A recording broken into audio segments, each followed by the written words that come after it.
Um, Steve or Brian, can we have a roll call? Sure. Mr. Rowena, Here. Mr. Jones, Miss Here. Lankowski, Here. Miss Langalis, Here. Miss Tabachnik, Here. and Mr. Schulman. Here. Couple of things. First, both Ms. Tabachnik and Ms. Lankowski will be seated for the entire meeting as we have a vacancy. Chapin mentioned it, but I'm not sure everybody heard that for personal reasons, Darius has not accepted reappointment to the commission. So that's another vacancy on the commission. And Chapin is with his family in Puerto Rico. I think he said celebrating his parents' 60th and his sister's 30th. And Nick is unable to join us this evening. Um, um, I'm going to suggest that we take the two items which I think are both non-controversial and we can get through very quickly and get those out of the way. The first one is under 4, item A,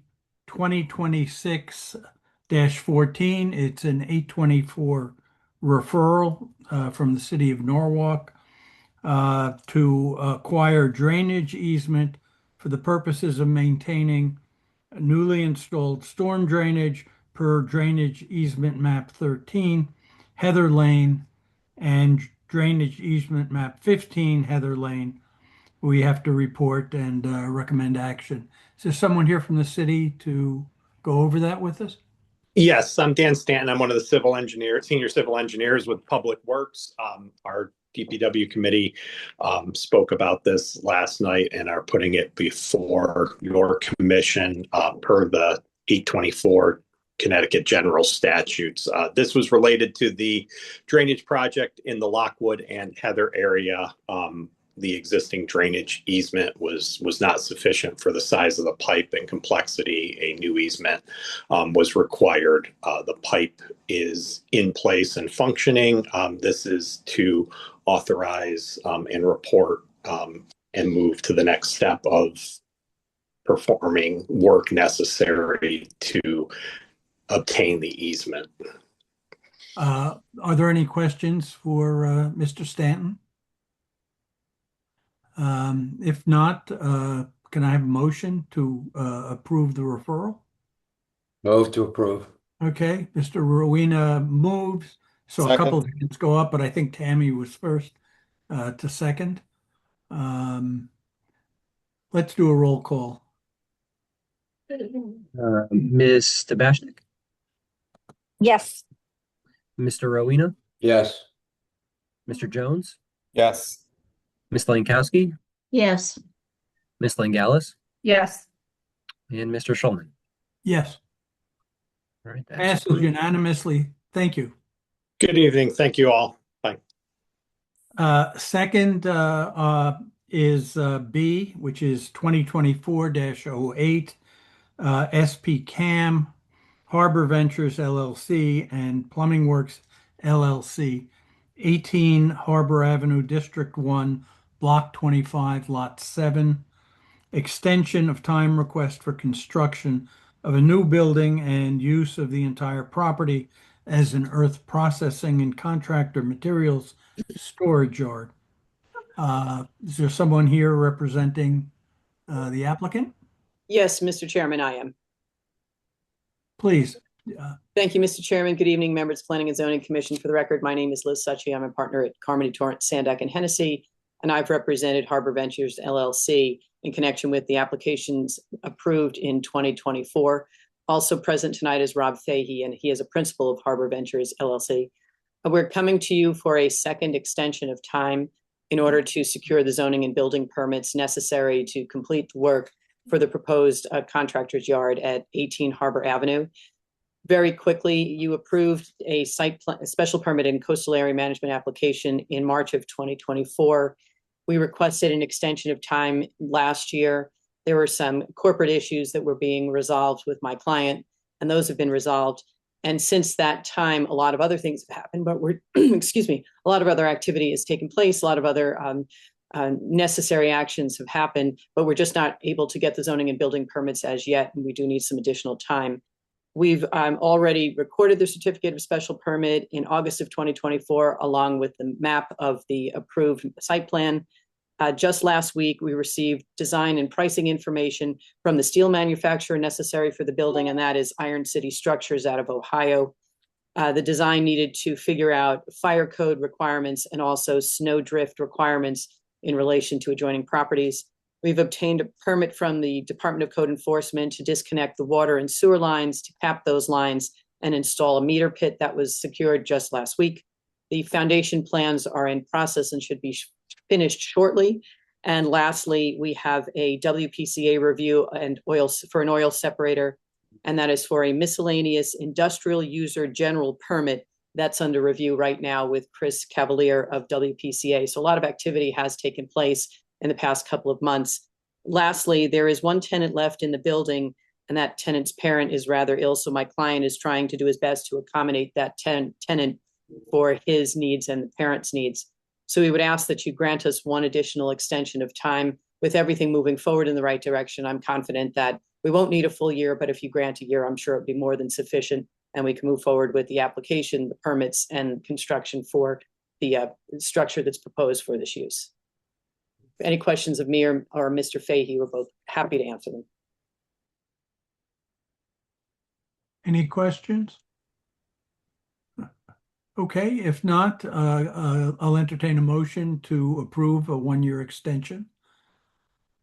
I'll move to approve. Okay, Mr. Rowena made the motion and Mr. Jones seconded. Again, let's do a quick roll call. Ms. Langallis, Yes. Ms. Lankowski, Yes. Mr. Jones, Yes. Mr. Rowena, Yes. Ms. Tabashnik, Yes. and Mr. Schulman. Yes. Well, thank you everyone for your time tonight, and also for being willing to adjust your agenda to accommodate us early and during your meeting. Hope you have a short meeting. Thanks a lot. Thank you all. Okay. Under public hearings 2025-91, the POCD, Planning and Zoning Commission, amendment to the 2018-2019 Plan of Conservation and Development to adopt the Arts and Cultural Plan dated 2025 as an addendum to the POCD. Public hearing report and recommended action. Who is going to report on this? I don't see Sabrina on there. I do see the consulting team that you may recall that the commission got a presentation from the consultant team. I can't remember if it was last month or maybe a little while before that, just kind of going through what the arts and cultural plan was, what the impacts were for the city, impacts for planning and zoning, etc. So I'm not sure if you have specific questions that you would like to ask, or you could at this point also just turn it over to the public for comment and questions as well. Well, it was a substantial document, to be sure. Other for members of the public that may wish to speak, it probably would be valuable for them to hear from the consultant, perhaps a concise, quick discussion of exactly what is how the plan was developed and what the recommendations are. Well, Mr. Chairman, I'd be very happy to do that. Sabrina asked me to stand in for her this evening because she has another committee or commission meeting that she's attending. So it's good to be back with you again. As Steve said, we were before you in late January on the same topic.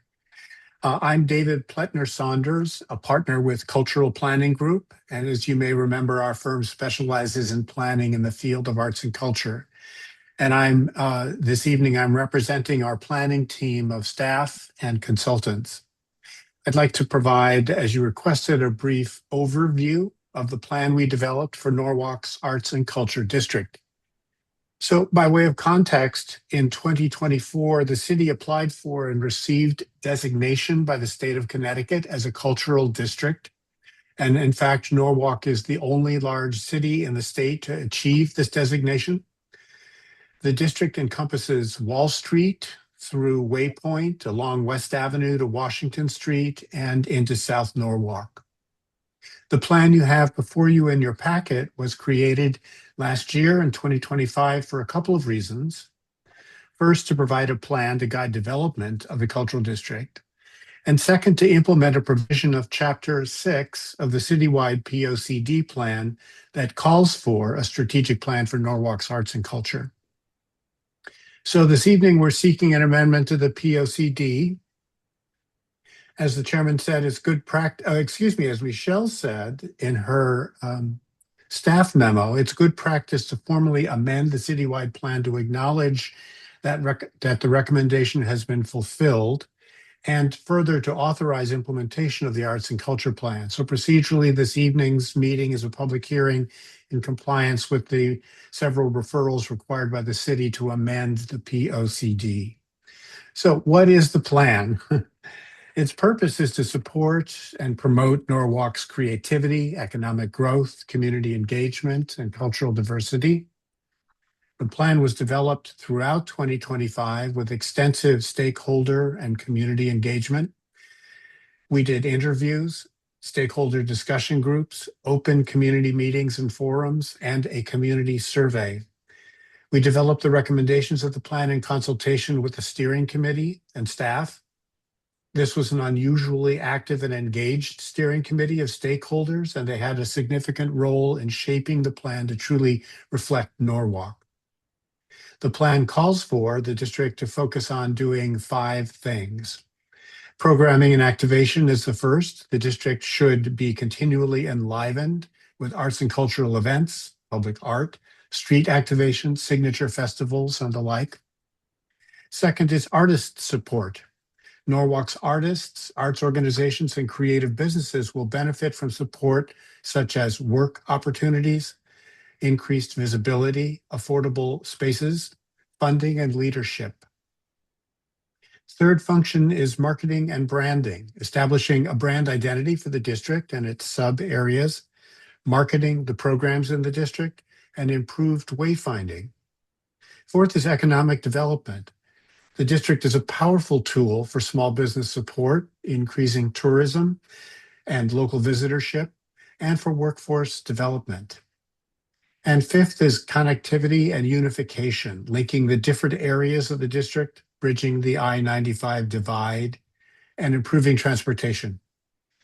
So this plan has been reviewed and approved by the Steering Committee, the Arts and Culture Commission, the Planning and Zoning Commission when we spoke with you at the end of January, the Economic and Community Development Committee, and the Common Council. So with that, I'll be brief and I'd be happy to answer any questions or hear any discussion. All right, Mr. Pletner, I'll explain to both you and the public at the same time how we run these public hearings. What I will do next is open it up to the public for comment. This is not a conversation between us or you and the public. We allow the public to speak about the project, and we listen carefully to what they have to say. After everyone who wishes to speak has had an opportunity, we would ask you to respond to, any questions or comments that have been made by the public. The commission members at that point will also have an opportunity to ask you any questions they have. Once we have closed the hearing, we will discuss the matter and hopefully vote either up or down on adding the plan to the POCD. With that, we'll open it up to the public. We ask anyone who's going to speak to first give us their name and their address. We ask that you keep your comments rated PG. And you can speak as long as you like, although we appreciate brevity. With that, Brian, I'll ask you to let folks who wish to speak know how they can access the public hearing. For anyone from the public, if you'd like to speak about this application, you could use the raise your hand tool. It's located at the bottom of your screen. You would click that once. And if you're dialed in on a phone, you would hit *9.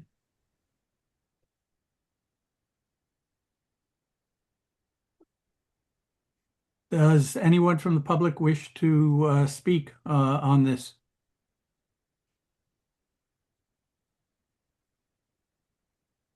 Doesn't look like it, Mr. Schulman. Let's just give it one more minute.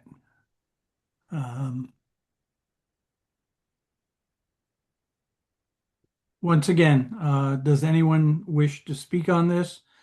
Brian, can you just reiterate again how people can access the hearing? Sure. So you would just click the raise your hand tool. It's located at the bottom of your screen. You'd click that once. If you're dialed in on a phone, you'd hit *9.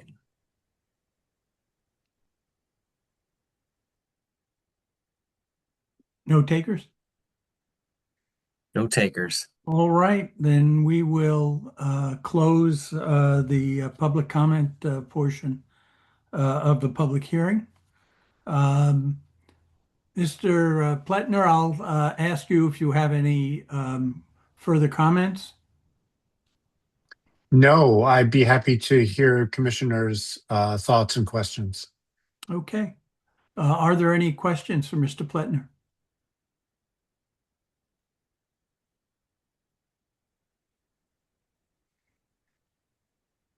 All right. Seeing none, can I have a motion on this matter, either to include the plan in the POCD or to deny putting the plan in the POCD? I'll make a motion to put it in. Okay, Mr. Rowena has made a motion.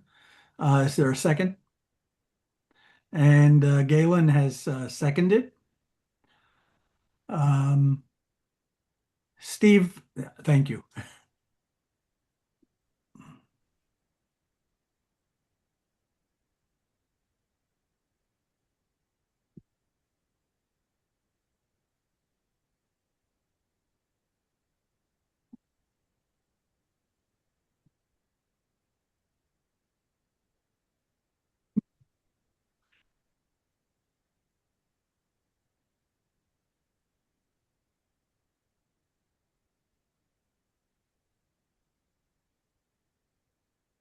Lou, this might be kind of a technical thing, but do we need to change in our resolution where it says common council and make that word city council now? Because I believe that change was made at the time of the election. I think you're quite right. Can we make that spelling change? Just make it city rather than common?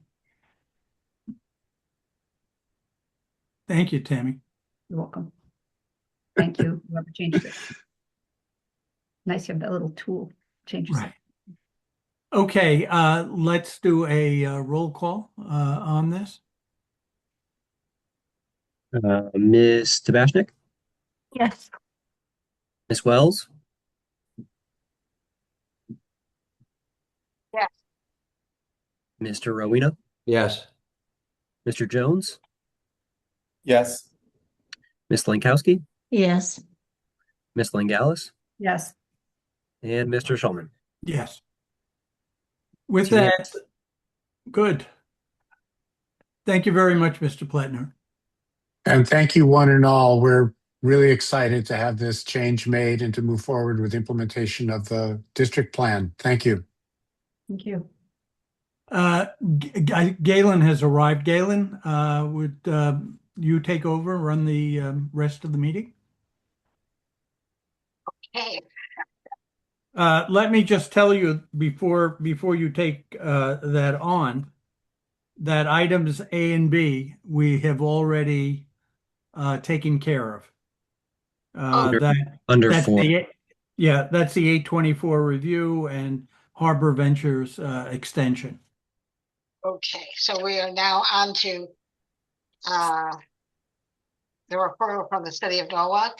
No, we're on to Spinnaker acquisitions. Just below 108 water for the public hearings, Galen. There's Under- two different ABC sections. Okay, so we just did A, we're on B, and there's no other A and B that we have done already that I missed? Yes. Yeah, that's correct. No other, the only one that's been done so far this evening is this A. On the second page of the agenda, the A and B have we've already acted on. I mean, yeah, we did 2026 14 824 and 2024 08, correct? That is correct. Okay. Okay, I see, I understand. Thank you. So we have left C, the Land Tech, and Gregory Boulevard, and the Spinnaker acquisitions. Right. So we're on to 108 water for Spinnaker. Okay. All right. Okay, our next matter in that event is number 2026-05 SP/CAM Spinnaker Acquisitions LLC, 108 Water Street, District 2, Block 84, Lot 18. It's a special permit and coastal site plan review application for the construction of a 4 to 5 story mixed-use development. Public hearing, report, and recommended action. Who is representing Spinnaker in this matter? I am Ms. Wells. Okay, Adam. Good evening. proceed. Thank you. Good evening, Adam Blank, Wapsie Rosen, counsel for Spinnaker Acquisitions, which is the contract purchaser at 108 Water Street. It's a joint venture between Spinnaker and the longtime owners of the property, the Gersten family. The property is 2.72 acres. You've seen it before, located in the SD Marine Commercial Zone. This is a aerial of the site, and then it can go to the next one. This is the site from this summer, which you can see is mostly a boatyard. As you may recall, I think all of you, but maybe Mr. Jones, we were here just this past fall and obtained approval to construct a mixed-use development at the property consisting of boat slips, a boardwalk, office space, personal service establishments at the street level, 59 apartments, a restaurant, and a water-dependent use in addition to those boat slips. And we'll just show you a few quick renderings of what that existing approval looked like. That's from the Water Street, looking down towards the bridge and the water, and then the next one, and then looking from the water back up at the site. So that application you folks approved, and to be clear, we're not abandoning that remains a valid sort of site plan approval for us to move forward with. We've now filed a new application, and we're asking you to essentially, and the rest of the team will give you the nuance to it, but approve the same site that you previously approved with the same design and layout that you've previously approved, except a portion of the previously approved office use would now instead become a 130 key or 130 room hotel. showing you this slide. This shows we've outlined the structure. Technically, it's one building, but it looks like it's multiple. But the structure that was office that's now proposed to be hotel is outlined here in red, facing the water. And then if you go to the next slide, so this shows, it's a little rough, but this was part of the original presentation showing you the different uses that were proposed. And you'll see as you're looking at your screen on the left, it says office, and then there's a more glassed-in office building on your right. So the one on the left that says office, now this is the next slide. This is the plan today, and you'll see really the only change is that the office label now says hotel. So literally the exterior is just about identical, a few minor tweaks, but it's just about identical on the exterior, with just the use inside that existing approved structure that was office. The inside will now be hotel, so that we hope that you will approve them both, or approve this application. We would then have 2 approvals, and it would allow the developer the flexibility to continue to locate office tenants if they can find that, or to have a hotel operator, unless they self-operate, come in for the hotel side, and remaining to still lease some office. The office was roughly 83,000 square feet, and that was net. And I think now it's proposed to be just under 29,000 square feet of office space. So still a substantial amount of office space, but one section of it would be hotel. With us is Henry Conroy with the development team from Spinnaker. Henry, can you just can I have you just jump in and explain why you're going for the alternative approach as a starter? Sure. Can everyone hear me? Yep. Yep. Okay. Thanks everyone. I appreciate you taking the time to hear our application. As Adam said, Henry Conroy, representing Spinnaker Real Estate Partners. So when we originally came before the commission, we believed and still believe that office could work at this location. It's a unique waterfront opportunity for an office structure. We proposed a mixed-use program with office and residential. At the time of the initial site plan, we had considered the possibility of a hotel on the site, but we had not progressed the concept far enough to present it as a part of the application. As we advanced the project and spoke to lenders, tenants, and partners, we realized the amount of office space proposed created some hesitation from a financing standpoint, that caused us to look at a few other uses that could work within the framework of the site that we had developed. And through that process, the hotel concept resurfaced and began to make more sense based on a lot of the feedback we had received from the market. We'd spoke to several experienced hotel operators and national brands, and those conversations really supported the feasibility of the hotel at this location, and generated a lot of interest from those operators and those brands to try to make something work here. While we, as Adam explained, would still like to maintain the approval for both office buildings and hotel to be able to pursue both of them simultaneously, it gives us more flexibility as we pursue our construction financing to begin the full development of the site, to have both those approvals in place. And we'll have a clearer understanding at that point of which program makes the most sense and we have the best opportunity to execute.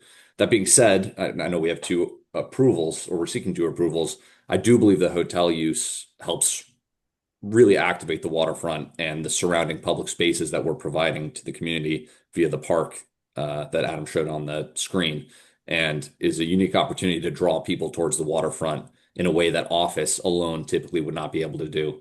So what we think we have here is a really unique, dynamic placemaking development that we're proposing to you to hopefully approve. Henry, while we've got you, can you mind just giving also an update on any efforts or progress made on the end user for the water dependent use? Sure. As far as the water dependent use goes, we are in a similar position where we were at the last time that we were before you all. We've had a lot of discussions with several potential users, most prominently that comes to mind. There was a kayak launch operator, a possible partnership with the aquarium, and multiple conversations with Manresa Island Corporation, with the idea being that we could create some sort of a shuttle system to the park. All those conversations have been really positive with those different users, but it is still a bit early for a firm commitment from any of them. Typically, in our experience, a smaller operator in these types of uses don't finalize agreements until a project is further along in construction and the opening timeline is clear. To give you a sense of the scale, if we're hopeful that we can start construction towards the end of this year, and then we're 24 months from that start of construction from being able to open. But we expect to have a much better sense of the exact user as the project progresses and the site begins to take shape. Thanks, Henry. I'll just finish up my presentation, and then we can take questions whenever you've got them. But I got a little bit more for you, and then we'll hear from the rest of the team. This was a CAM and a site plan application previously. None of the sort of relevant factors for that approval or conditions are made any worse by the change to hotel. They're really not impacted. Those considerations aren't really impacted one way or the other by the hotel. I think there are some improvements that have been made that should help further with flooding concerns, which Craig Flaherty can talk about, the project engineer, in a few moments. And I think you'll hear from the traffic engineer as well that the change in use from office to hotel is actually a parking and traffic reduction compared to the office use. So a few of the boxes get a little bit better by making it hotel. I don't think any of them get worse. Again, it's really identical, other than the use inside the structure from office to hotel from the prior application. We would ask that the hearing from the prior application that be made a part of this record, so that we don't have to spend a couple of hours going through all of that with you again, save everybody some time, but it is part of the record. And then we are going to try to focus our presentation just on the hotel aspect of it, but we'll answer any questions you have on the development as a whole.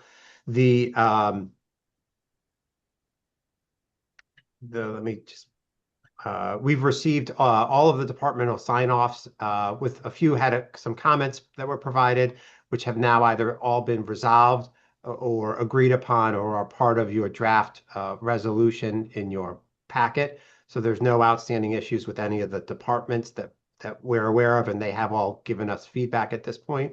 We were in front of the Harbor Commission on this hotel plan. They found it consistent with the harbor management plan.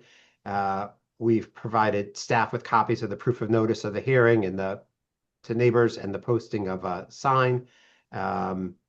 We've reviewed the staff memo and draft approved language with the conditions proposed by staff, and don't have issues or concerns with those, which essentially mirror those that were imposed upon us the last go round.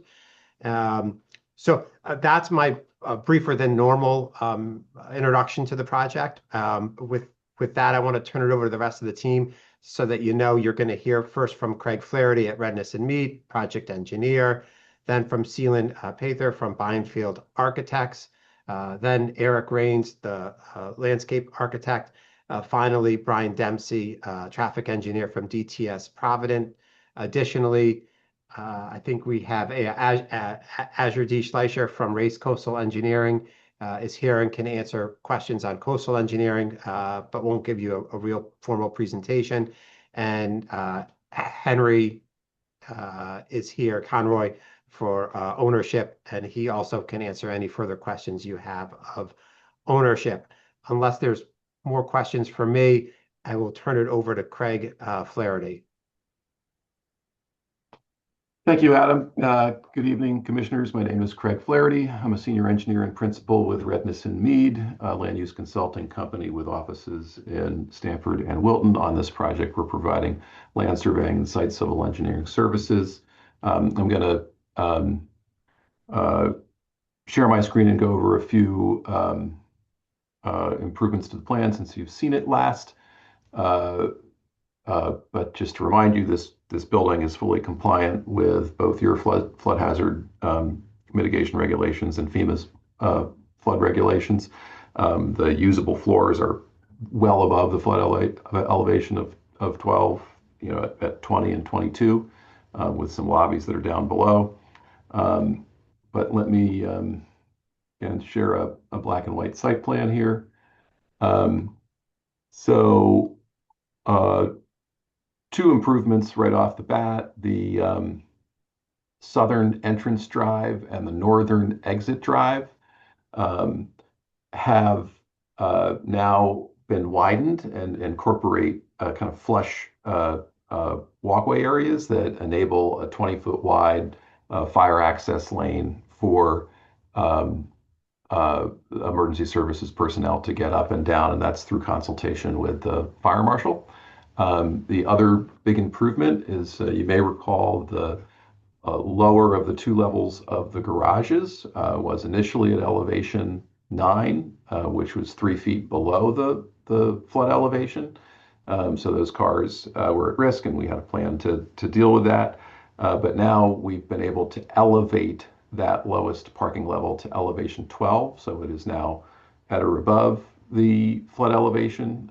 So we don't have to worry, at least in the 100-year storm, about impacts to vehicles in that lower level garage. So that's a really big, I think, improvement from the last time. And then we continue to coordinate with TMP on indicating pedestrian improvements in the Water Street right of way. And so those are now kind of added to the plan, and you can see them more clearly. And obviously the process of coordinating with TMP continues up through building permit and even up through CO. So from a drainage standpoint, basically it's the same thing. It's the same impervious coverage in the same place, the same buildings in the same place, so our drainage doesn't change. DPW is reviewed at. DPW has signed off on that. So with the change in use, one of the things that we have submitted for the record both last time and this time is a flood preparedness plan to educate the users of the building on the risks associated with the flood and provide certain requirements for signage and notification and things like that. With the switch from office to hotel, we've added some language about the hotel manager or operator into the flood preparedness plan. I think we want to leave that in draft form again until we have an operator on board. We assume it's going to be an operator with a broad enough footprint where they likely have properties like this in their portfolio, and they likely have operational plans for properties like this in their portfolio. So we want to make sure our flood preparedness plan matches kind of the end user's typical procedures as well. But ultimately, when you have a hotel as an operator and manager, they're responsible for the guests on their property, and they have a much more an easier ability to manage and require what happens with their guests versus, say, the apartments, which you have individuals with their own free will. So we don't see a negative with the switch from office to hotel, but we want to make sure the flood preparedness plan does address that specific user, and it already does have some language in there for that, and we'll continue to update that before it's finalized when we have the final users. As a reminder, again, some of the things that we're doing here, a part of the plan is to actually reduce some of the nuisance flooding that occurs in Water Street from the very low-lying areas in Water Street. If you go by there in intense rainfall events or spring tides or high tides, sometimes you can see some ponding or puddling at low points in the road. We're introducing a backflow preventer on the stormwater system that should alleviate those kind of nuisance flooding events in Water Street. The city had commissioned a study several years ago about what would the long-term vision for Water Street and some of the low-lying areas of South Norwalk be, and that one of the primary recommendations of that report was to elevate or lift up Water Street. Obviously, you can't do that one property at a time. That has to be a collective effort done by the city. But we have designed our site to work with a potential future where Water Street is elevated. So any of the stairs or ramps or lobbies that we have along Water Street could be functionally modified to meet an elevated Water Street in the future. Again, the garage is now above flood, and if there were a problem in the building and there was a flood at the same time, we're talking a very low probability dual event. There are mustering areas at that elevation 20 or above on the landscape areas above the deck where people can gather safely outside of the building while they wait for assistance. So we've been very cognizant of where this is located and been sensitive to it. And I think not only complied with the base requirements of the regulation, but in several of these items, we've kind of gone above and beyond. So that was it for my presentation, Adam. I can turn it over to next. Yeah, Seelan, that'd be presenter. great. Thank you. Thanks. Thanks, Craig. Can you hear me, Adam? Yep. Good evening, everyone. My name is Seelan Patha. I'm a principal of Bamford Architecture. Okay,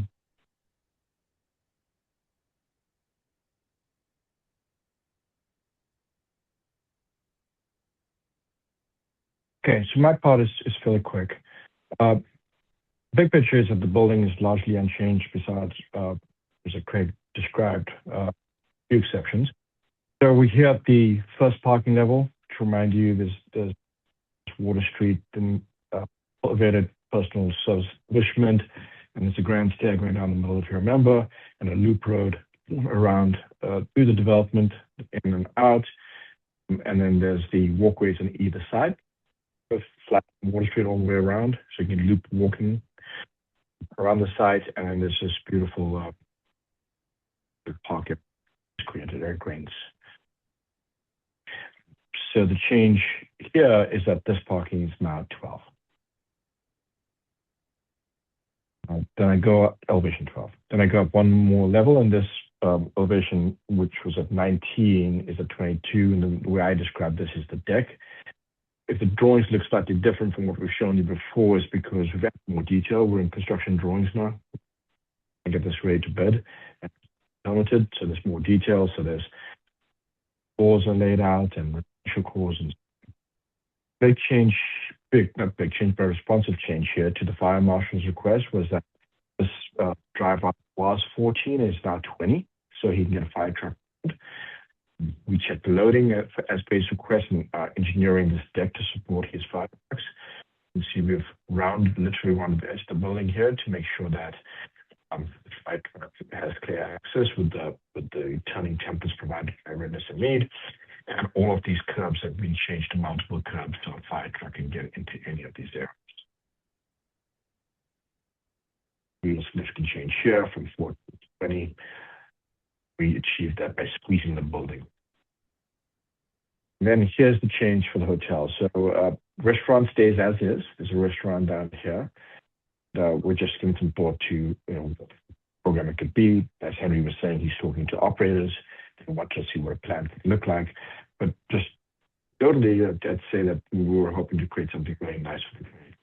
Makes the hotel, the elevation with a restaurant. 14, and then you have these grand stairs, and you walk into the hotel and you look over the stairs out the windows to the water. All of this is coming together nicely, we think, and this is typical hotel rooms. The shell of the building is largely unchanged. Typical hotel rooms. In the shell is similar because we're putting in mechanical rooms, in window dimensions, the details. Said that,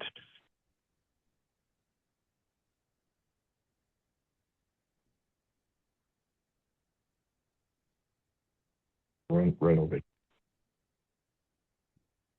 Said that, this is a new drawing, and the elevation of the hotel, you can tell that elevation is largely unchanged.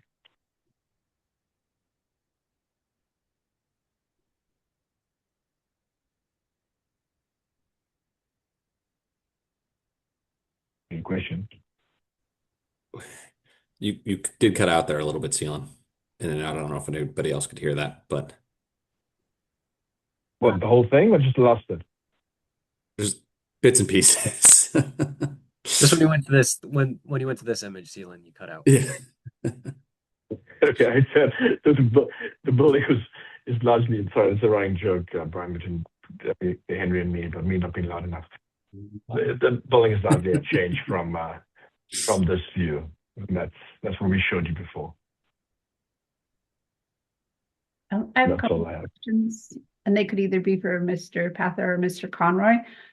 So the restaurant is roughly half of the downstairs of the ground floor, and then so you have the lobby of the hotel. Do you anticipate that the restaurant is going to be operated by the hotel or an independent establishment? In partnership with the hotel is how I would describe it. So completely open to the public. And in our mind, we would like it to be as part of the hotel operation team, as the owners, we want it to be able to both serve the public and be able to serve the hotel. So we describe it as a partnership with a hotel and restaurant operator that we can work with together to create something that's unique and inviting to the greater community and takes advantage of the waterfront access and the patio that we're creating, but also is able to service the hotel for people who stay there and have, for example, some limited breakfast options available to guests as well. Thank you. And then just a couple more, if I may.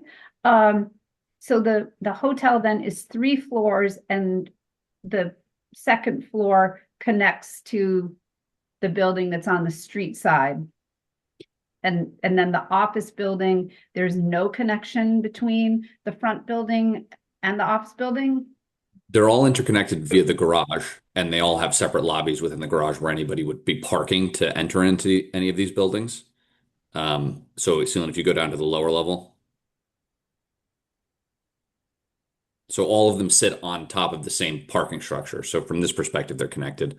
But from an interconnection between walking between the different buildings, the only connection would be where Seelan is describing right now, which is where hotel guests would be able to use some of the same, we call them amenities, that the residents of the apartments are also able to use. For example, the gym and the pool. Okay. And I understand that the garage is at 12 feet base flood elevation. But is that above ground there, below ground? So when somebody's walking by on Water Street, let's say, are they walking by on the ground level of the parking lot? It's elevated. No, I can. Yeah, Seelan, go ahead. Can we take that, Henry? Sure. So I'll use an old rendering to describe it. I'll use an old rendering to describe it. It's up 3 foot higher, but you can see that this is someone walking on Water Street like you're describing. The garage was always higher. This is about 7, and this was in this rendering was about 9, but now it's 12. So this has got a little steeper, given this garage. But if you were walking along the street, these lobbies would be at street level. Street level, right? Okay. You know what? I had forgotten the ramp that went up into the middle of the structure for the parking. Okay. Thank you. Sorry, I had forgotten that detail.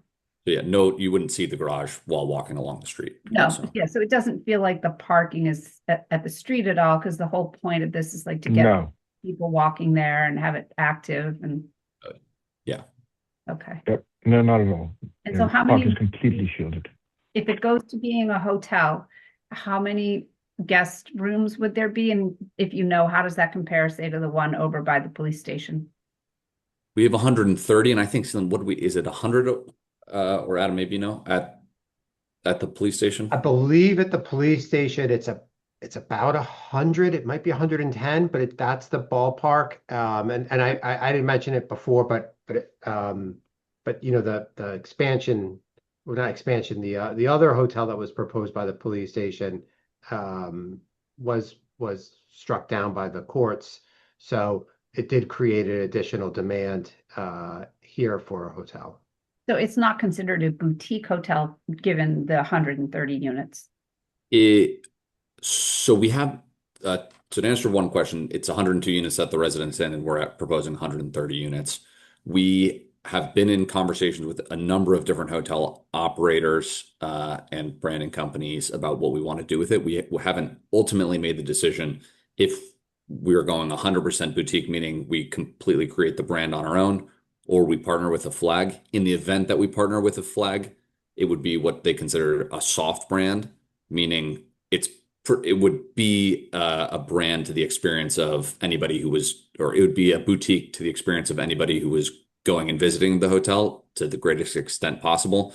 But you'd also be tied into one of the larger hotel flags reservation systems, which is one of the benefits of partnering with those, like a Hilton Hyatt or an IHG, some of these bigger hotel groups, is that you get access to all of those weekday travelers and business travelers who have points and are tied into the reservation system. But the overall goal is to make it feel as boutique as possible, independent, unique, oriented towards the waterfront, and a real destination in Norwalk. Nice. So could you foresee somebody pulling in with their boat and then staying in the hotel? Absolutely. That would massively desirable for us, and I think creates a really unique offering here, is that we have these boat slips that somebody could come and dock there and either go to the restaurant or stay at the hotel. I think there's not a lot of that in this area, and I think there'd be a great demand for it, and really it's a cool feature. Thank you.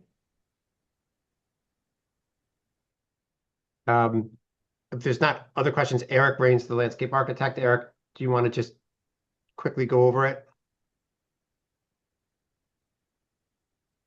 Yes. Hi, Adam. Certainly. Thank you, Seelan. The landscape around the buildings really hasn't been affected by the conversion to a hotel.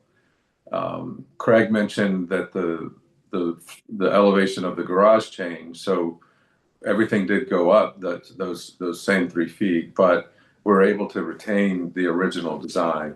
So everything that was reviewed and approved previously is still intact and unaffected by the conversion to the hotel. Great.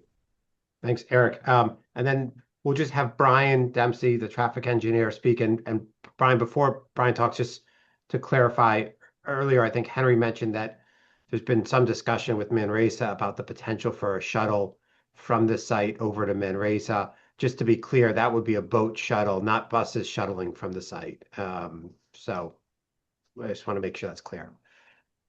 Okay, Brian. Thanks, Adam. Brian Dempsey from DTS Provident Design Engineering. I'll be brief. TMP had us do an updated traffic study with the hotel use. And what we found was it would generate less traffic than the original plan and the original traffic study. It would be about 12 less trips during the peak hour in the morning and 31 less trips in the peak hour in the evening during the week. Saturday, there would be a slight bump of about 6 vehicles during the peak hour, just because most of the office would not be operating during that time period. We also were asked to look at the parking differences. There's a significant drop in the parking demand, as shown on the screen here. We'd be about 49 less parking spaces needed during the weekday. On Saturday, there is an increase, about 57 spaces, because again, there's not the demand for the office parking at the time, but there's going to be 242 parking spaces. So there's more than sufficient parking to handle that increase from the hotel on the Saturday. TMP reviewed everything. They had a few minor comments about the trip generation and signal timing. We replied to that. They've been in agreement with our reply, and they agreed with all our findings. So in general, it'll be less traffic during the peak hours throughout the week and less parking demand. And there'll be sufficient parking, and the same improvements essentially would be installed that were considered in the original study. Great. Thanks. Thanks, Brian. I think that's the end of our formal presentations. If you have questions for any of us, we're here to answer them. Attorney Blank, you are probably aware that we have received a letter from DEEP regarding the change from office to hotel. It doesn't seem to me that we can take action before we at least address that issue. So I'd like to hear what you have to say about that. Sure. I think Deep's comments were fairly the same as in the past, other than they raised a concern about hotel being akin to residential, and residential being worse than office in terms of safety of lives in the event of a flood event or a storm event. And I sort of couldn't disagree more. I would agree that apartments or housing is probably more at risk of life than office, but hotel is not, it's not the same as owning your own house, and it's not the same as being a tenant in an apartment. Tenants have rights, and it's very hard for a landlord, even in the face of a storm, to force a tenant out. Just like the homeowner in their single family house that owns it, that says they won't leave no matter what, and they stay. In an office setting, those office tenants are tenants and have some rights that can make it hard for a landlord to force the tenant out over their objection. That is not true with the hotel. With the hotel, the guests have no rights.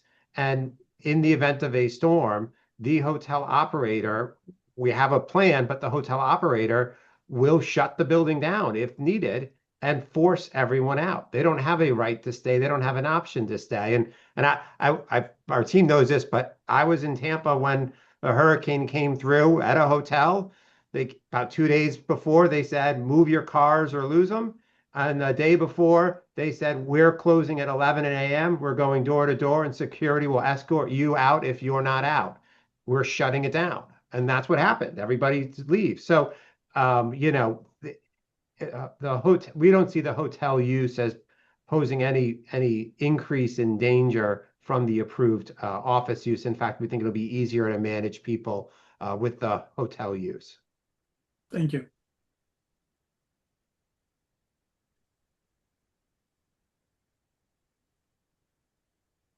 Are there any other questions? So I have a couple of questions, Galen. Okay. Please remind me how many apartments are on site. I can't remember. 59. 59 apartments. Okay. And we did discuss at length the issue with the width of the public access corridors, and you were going to take a look at them and see what you could do to improve them. Have you made any progress in that area? Well, we did. I mean, Henry can talk too, but we did. We made the wrong progress because the fire, it forced us to increase the exit and the entrance lanes by 6 feet in each direction. So we lost, I mean, we didn't lose room for the pedestrians, but it ate up room that might have otherwise been able to go towards the pedestrian area. I don't know that there's a meaningful chance of increasing the width. We can spruce it up. How wide are they right now? 6'4". 6'4". You have several different ways to get from the back to the front. There is a walkway along the south, there's a walkway along the north, and there's a walkway and stairs up through the middle to the overlook. Right. Can you tell me offhand what the width is of each one of those? Yeah, it's about 6 feet on the south and 6 feet on the north. with the idea, again, as we explained last time, exploring the option with the northerly neighbor to try to enhance the northerly one as the plan develops. And then the middle one, Sealand, that lower walkway looks to be about 8 or more. Yeah, I'm measuring it right now, Craig. Just give me 8 feet. Okay. And Commissioner Lankowski, I'll add, we've had introductory conversations with the northern neighbor about finding a way to expand into his property. We haven't finalized any of those agreements, but I think we left it as a condition of approval for us to look at that, as you mentioned. And we're because it's quite a long walk down that corridor from Water Street to the waterfront. And it would be nice if there was,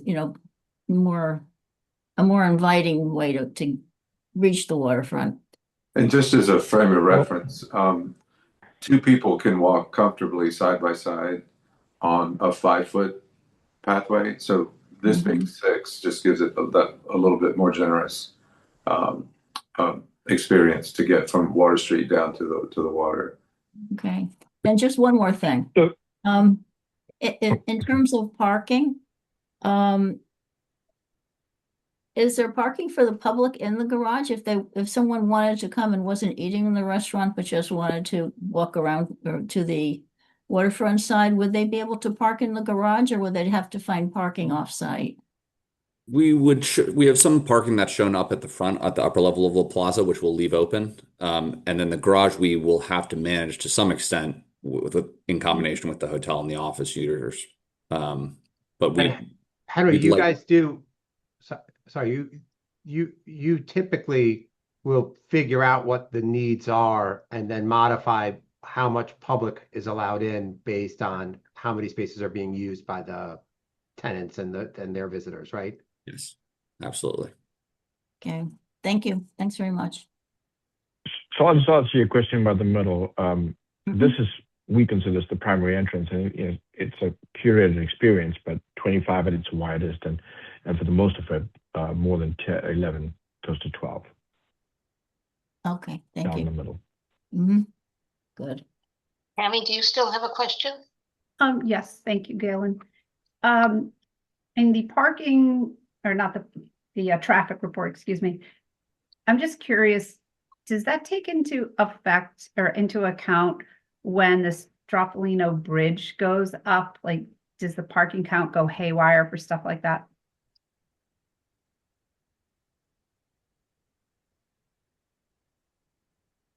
No, we didn't.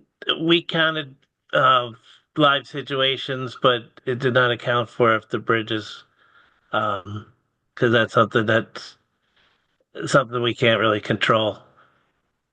And TMP did not ask for that either. Okay, very good. I mean, it's a long report. I might have missed it. And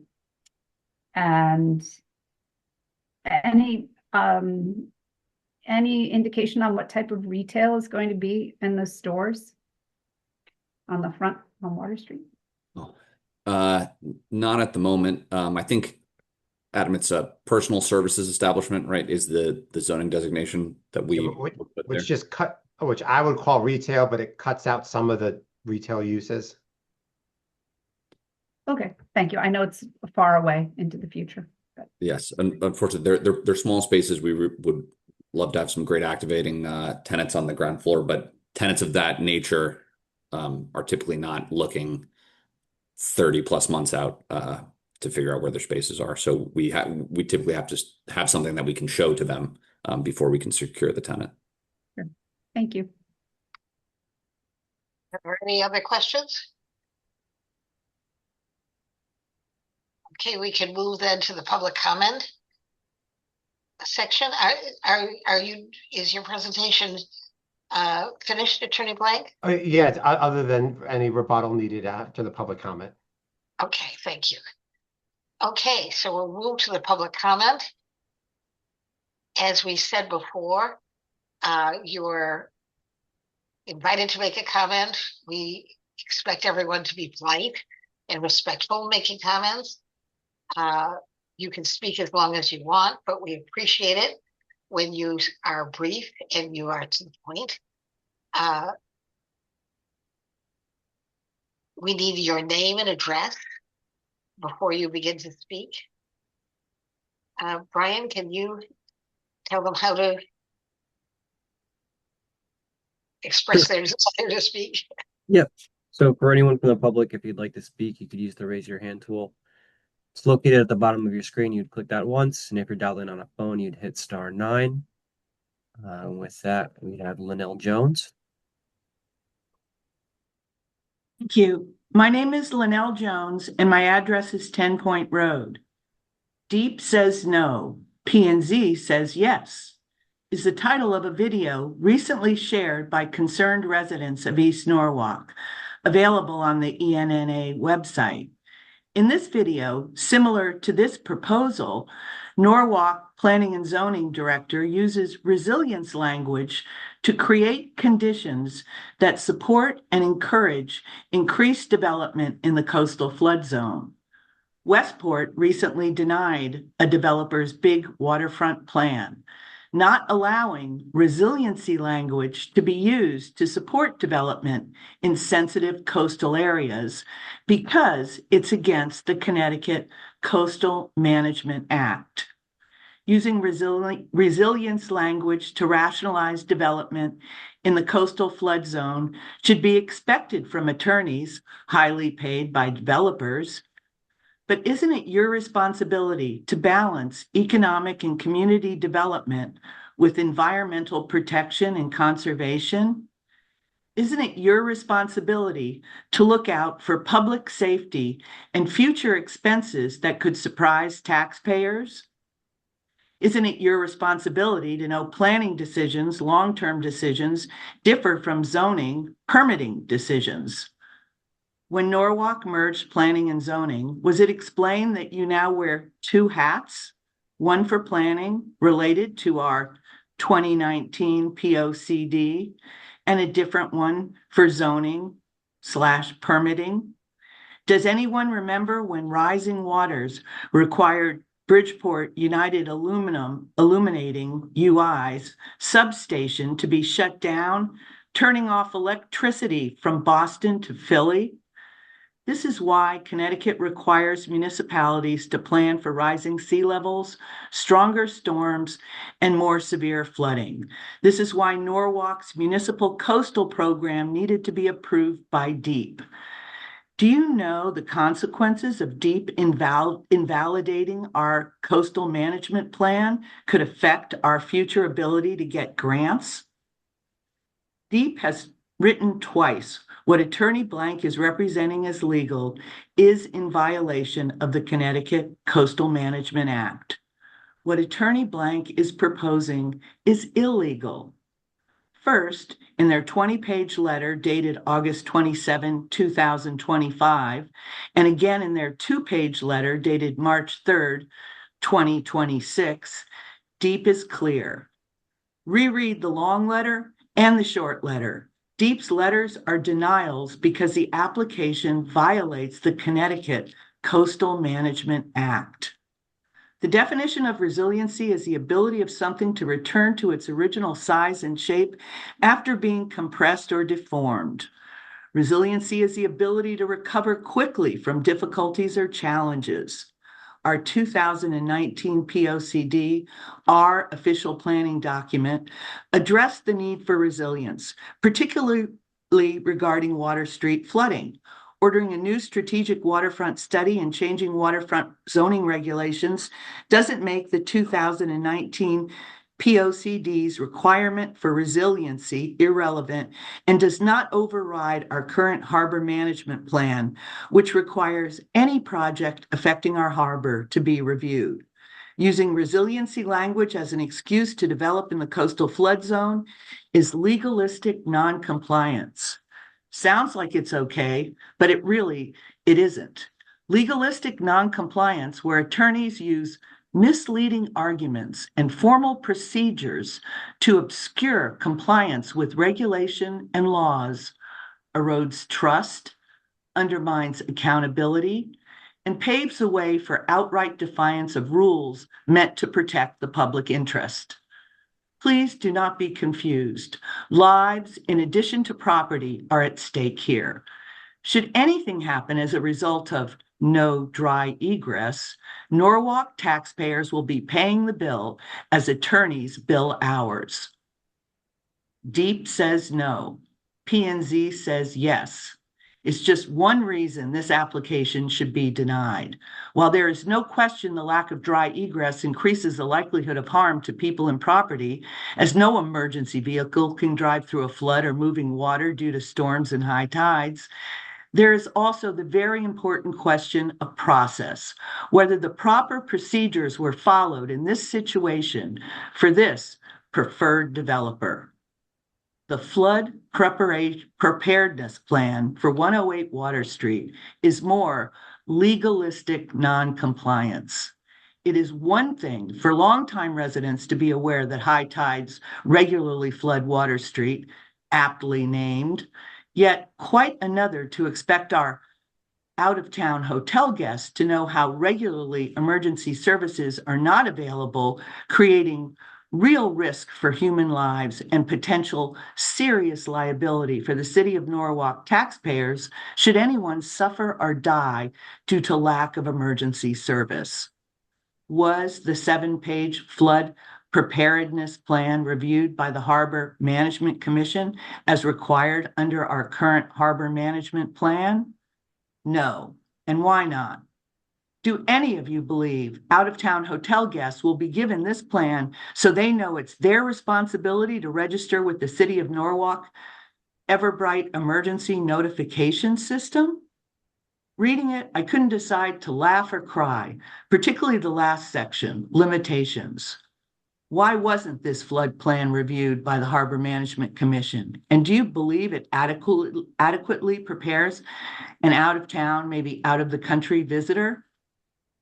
The January Harbor Management Commission did receive a presentation from Attorney Belank regarding the proposal from 108 Water Street developers to change commercial to a hotel, and staff did write Principal Planner Brian Baker a letter January 29, 2026.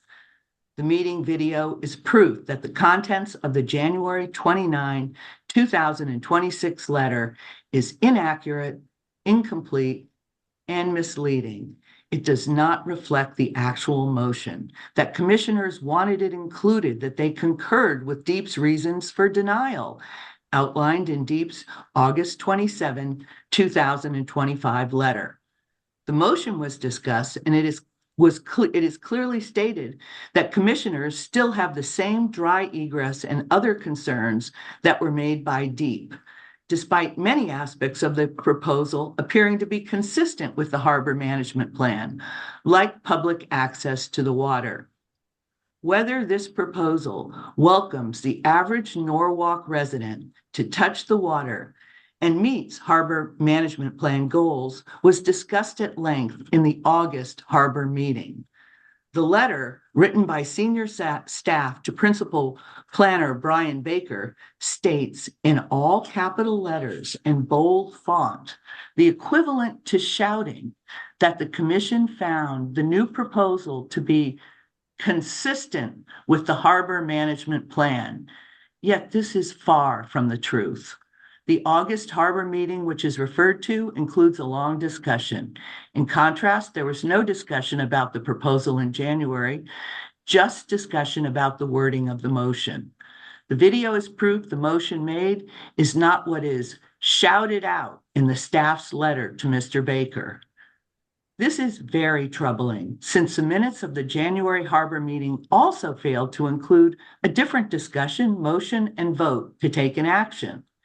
If a simple rule about including motions and a vote in minutes is not followed, it is not surprising the Harbor Commission was not given the flood preparedness plan to review, or that the staff letter was inaccurate, incomplete, and misleading.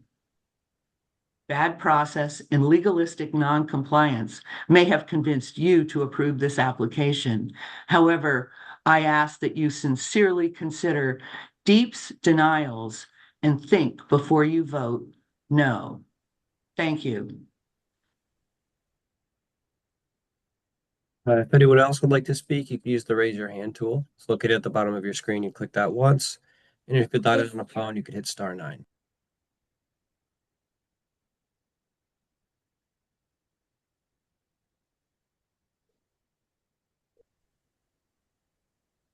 Not seeing anyone further, Miss Wells. Oh, we have Braden from DEP. Hi, how's it going? Can you guys hear me? Yes.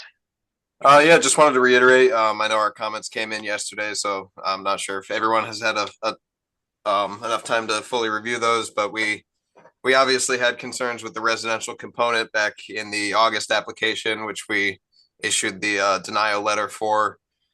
In this case, the switch to hotel use, we just offered a little bit further comments that we'd like you guys to consider whether or not this is a significant increase in hazards to life and property.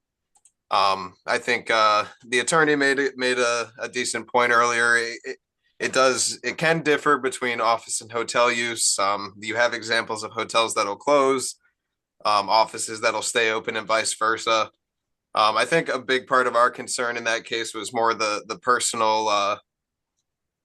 Each person coming to stay to a hotel, we feel in a lot of cases they have more of an incentive to go to, if they're traveling, to try and stay at their hotel. They've paid money for it versus not going to work. But it really does come down to the ownership. So we would also encourage you to review that flood preparedness plan and make sure that you guys think that adequately mitigates those risks. One concern I have is in the flood plan where it says that during a flooding emergency, residents and management are encouraged to call 911 to receive assistance from the City of Norwalk Emergency Services.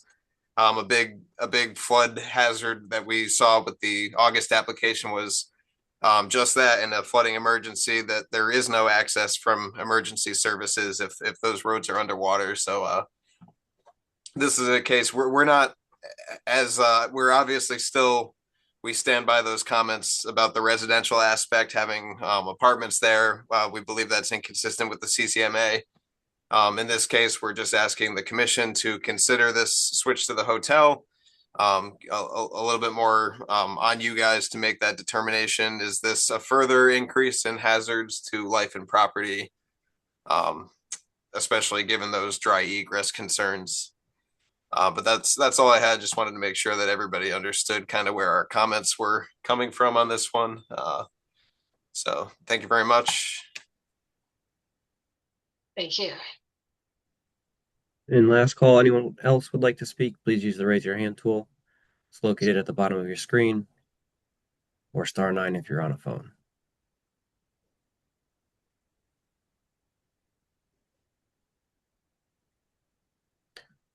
Seeing none, Ms. Walls. Okay, thank you. We will then close the public comment portion of this public hearing and go back to Attorney Blank for his rebuttal. Sure, thank you. So I think I'll work a little bit backwards there. The Braden from Deep, his comments I think were not entirely aligned with what you heard from the speaker just prior to him about what Deep's view is. I think it was a very different view. On some of the points though, I think on the flood preparedness plan, I think we can agree to continue to work with staff on potentially strengthening some of the language about the hotel's control and the hotel's shutting down. I don't think this is going to be I haven't seen, and we're not proposing that the hotel would stay open in the midst of a hurricane with orders to, shut down. But we can work to make sure that language is a little clearer in the flood preparedness plan to the extent that you think that it is. Again, as I said previously, the hotel, you have already approved the site plan with the structures as they are and with all of the uses, with the only change being the office to the hotel. And that change definitely doesn't create any substantial increase in risk to life or property. This plan is a decrease because, as we said before, we've elevated the ground level of the parking by 3 feet up. So that's a big savings for the potential for property damage. And we have more control over the hotel occupants than we would over the office. So if you didn't like the first plan, you probably don't like this plan. But this plan is, from a from a safety standpoint, a better plan and a safer plan than the first plan. The first speaker had some concerns about what the harbor meeting said or did or had, and they of course had access to everything that was linked through the P&Z website for their deliberations. And I'm not sure if she was complaining about their first time they heard it or their second time, but I'm not aware of there being any dispute about what they acted on and that they found consistent with the harbor management plan was their vote. The deep concerns again were considered at the site plan the first time that you heard this, and you allowed the development to go forward. I didn't remind you in this hearing, we did the last time, that in this zone, this is not something new that we sort of snuck in.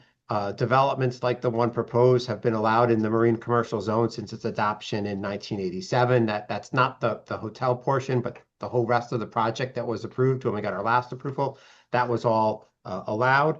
The existing site has no formal drainage system in place. We're now actually going to decrease the coverage by over 12,000 square feet. We're going to install water infiltration systems to collect about 70% of the disturbed impervious coverage, which doesn't exist currently. We'll treat about 79% of the site area runoff. None is essentially being treated currently. We've also proposed, as you heard from Craig Flaherty, the backflow preventer on Water Street to help improve flooding from existing conditions on Water Street. We think all of these are actually sustainability and safety improvements over existing conditions, not making it worse. I think Commissioner Cantor is not here tonight, but at the last hearing, he was very vocal about, in the event of a major flooding event, it's not going to come in with no notice, that there'll be sufficient notice to the world that there's a major hurricane or storm coming our way, and there'll be plenty of opportunity for folks to get out of the site in advance of a storm, and expressed that he didn't have concerns with respect to risk to life or property created by this development, which I thought were on point. I think Henry, Craig, I don't know if you have anything you want to add before we close out, or if there's other questions from the commission as well. I'm good.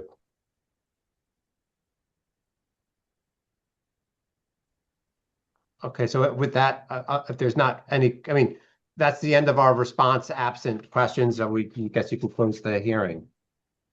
I have a question. Okay. Attorney Blank, you had mentioned that you were going to work with staff on the emergency exiting report. Would you be willing to continue that working with staff when you have an operator in the hotel, if it stays as a hotel? Yeah, and to be in truth, we'd really like that to be the condition, because the hotel operator may have modifications to what we think it should have, that it's going to need to be finalized then. So we would want it to, we would hope you'll give us a condition that we work on it, we continue to work on it with staff, and that we have something approved prior to obtaining a building permit. Does that work, Henry? Yeah, absolutely. And if I might be permitted, I'd just like to make an editorial comment. In all the time I'm sitting here, this is the first time, I believe the first time I've ever seen a representative from DEEP come and explain a letter.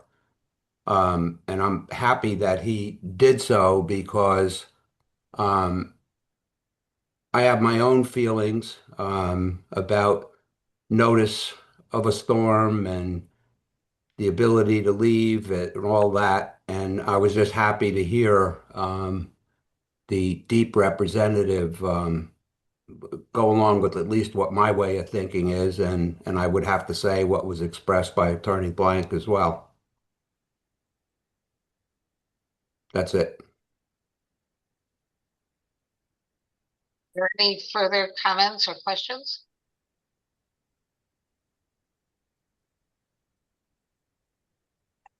Do I hear a motion to approve or deny the application? I'll move to approve. Second. Richard moves to approve and Harvey seconds. Can we pull up the language?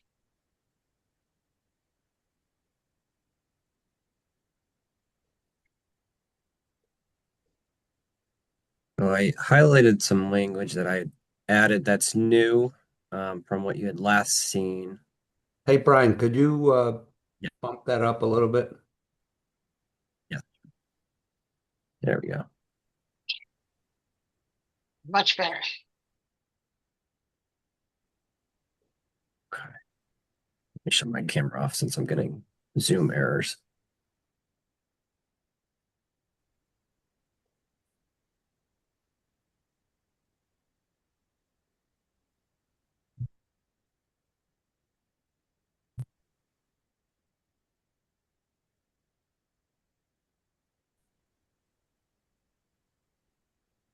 Brian? Oh, Oops. We need it back. yeah. I'm going to shut my camera off, so hopefully that doesn't happen again. Let's go back to where.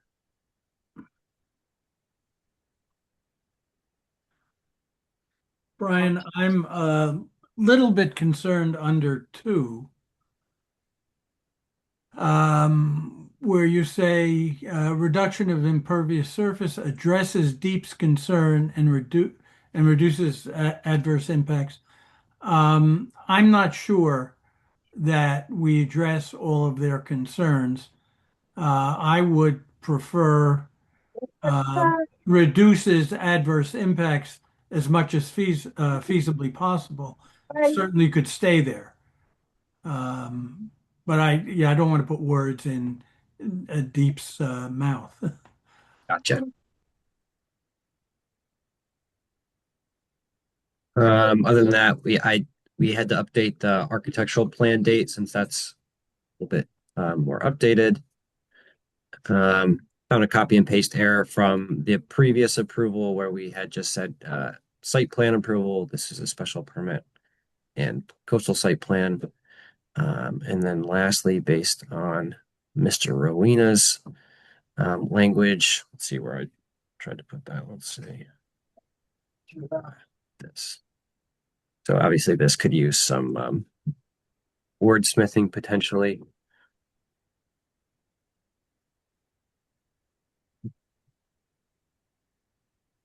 Does anyone have? There would have to be zoning compliance. I mean, a final zoning compliance and a final certificate of occupancy for the hotel, right? Before they could use it. Maybe you could just incorporate that language. But is it for the whole complex or just for the hotel? Or does it have to be 3 different things for the residential, the office, and the hotel? I was assuming it would have to be 3.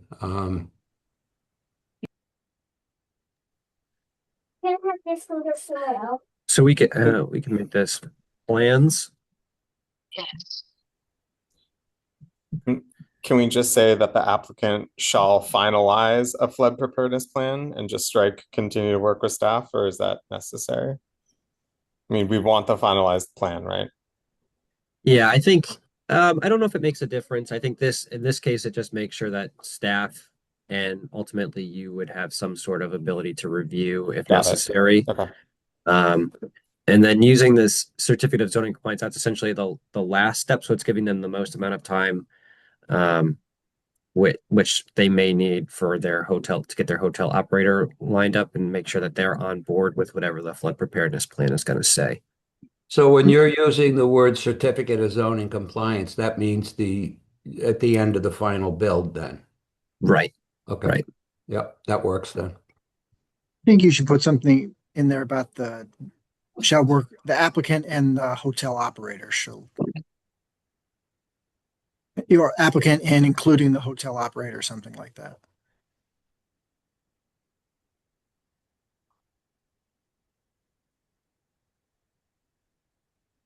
Hmm.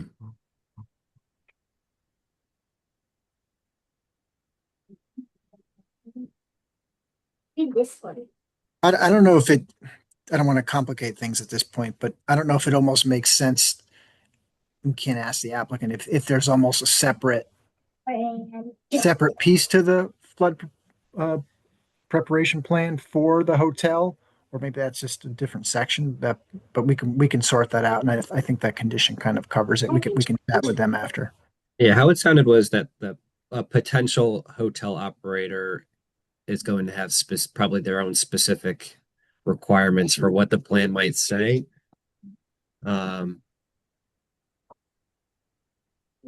So it would allow them to kind of, I guess you'd have one plan for the apartments or the office, and then the hotel operator can make their decisions on, do we shut down when a flood's coming, or kind of what's our plan?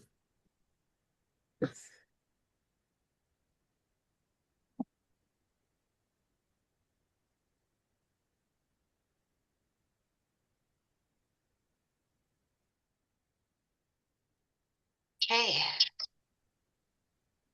Are we ready to vote?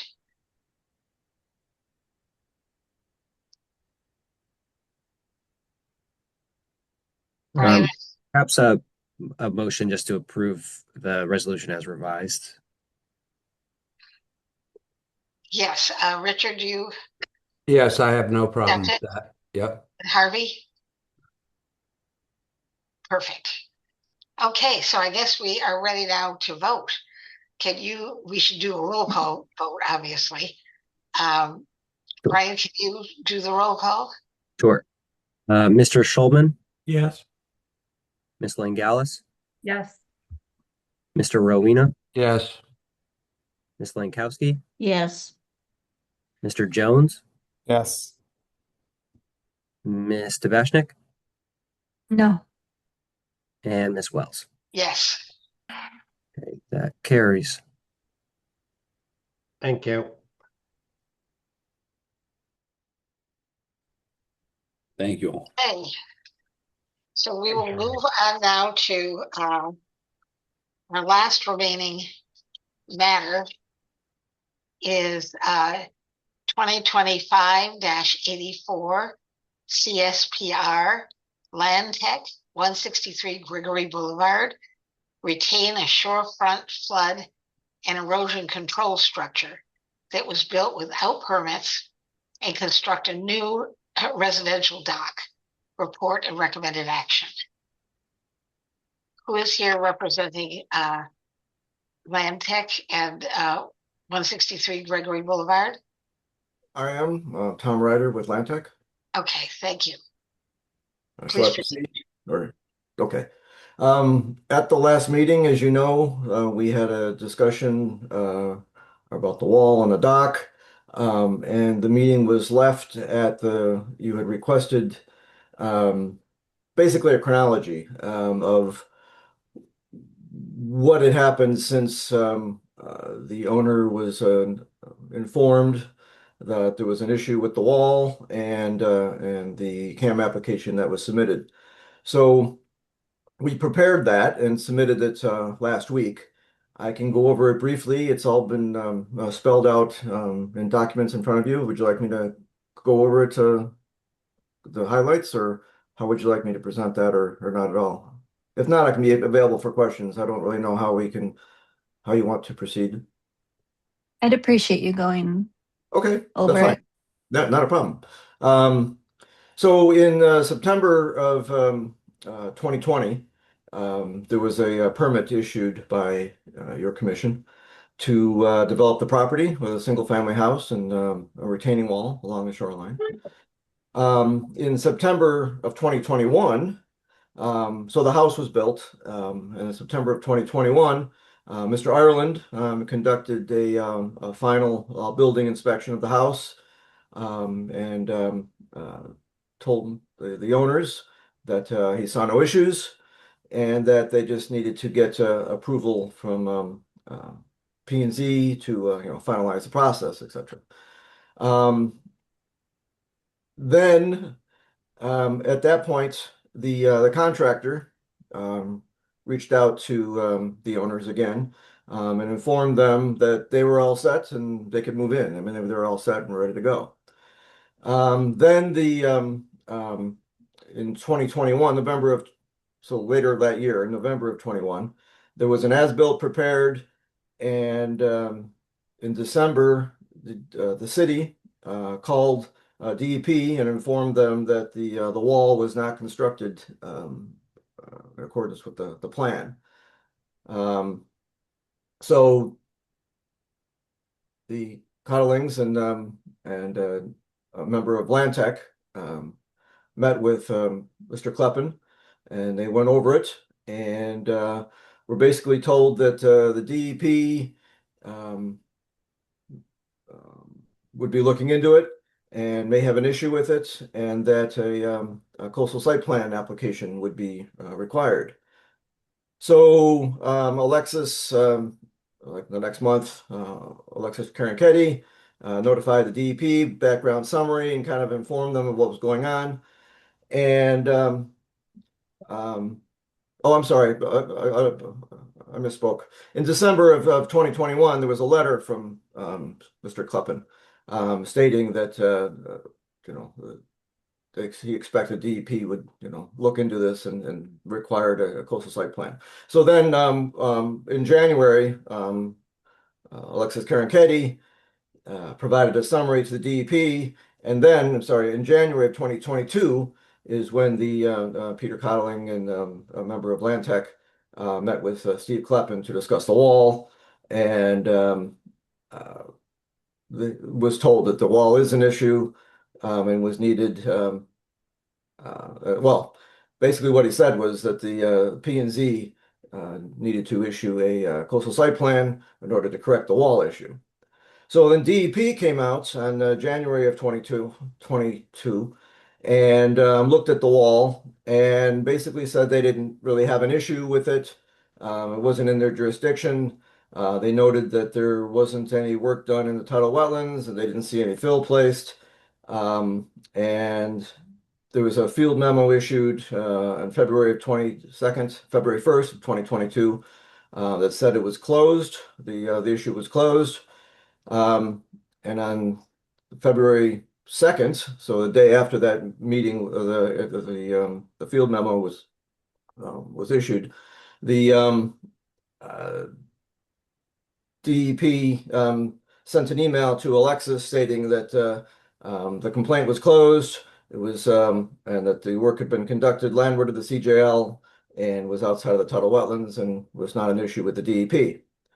So with that, the owners took the DEP findings that there was not the wall was not a major issue, but they knew they still had to file a coastal site plan application in order to finalize with the city. But they also knew that they were planning on getting a dock. And with the dock application, they knew that a CAM or a coastal site plan application would be required. So they decided to merge the two into one. We kind of touched on that last month.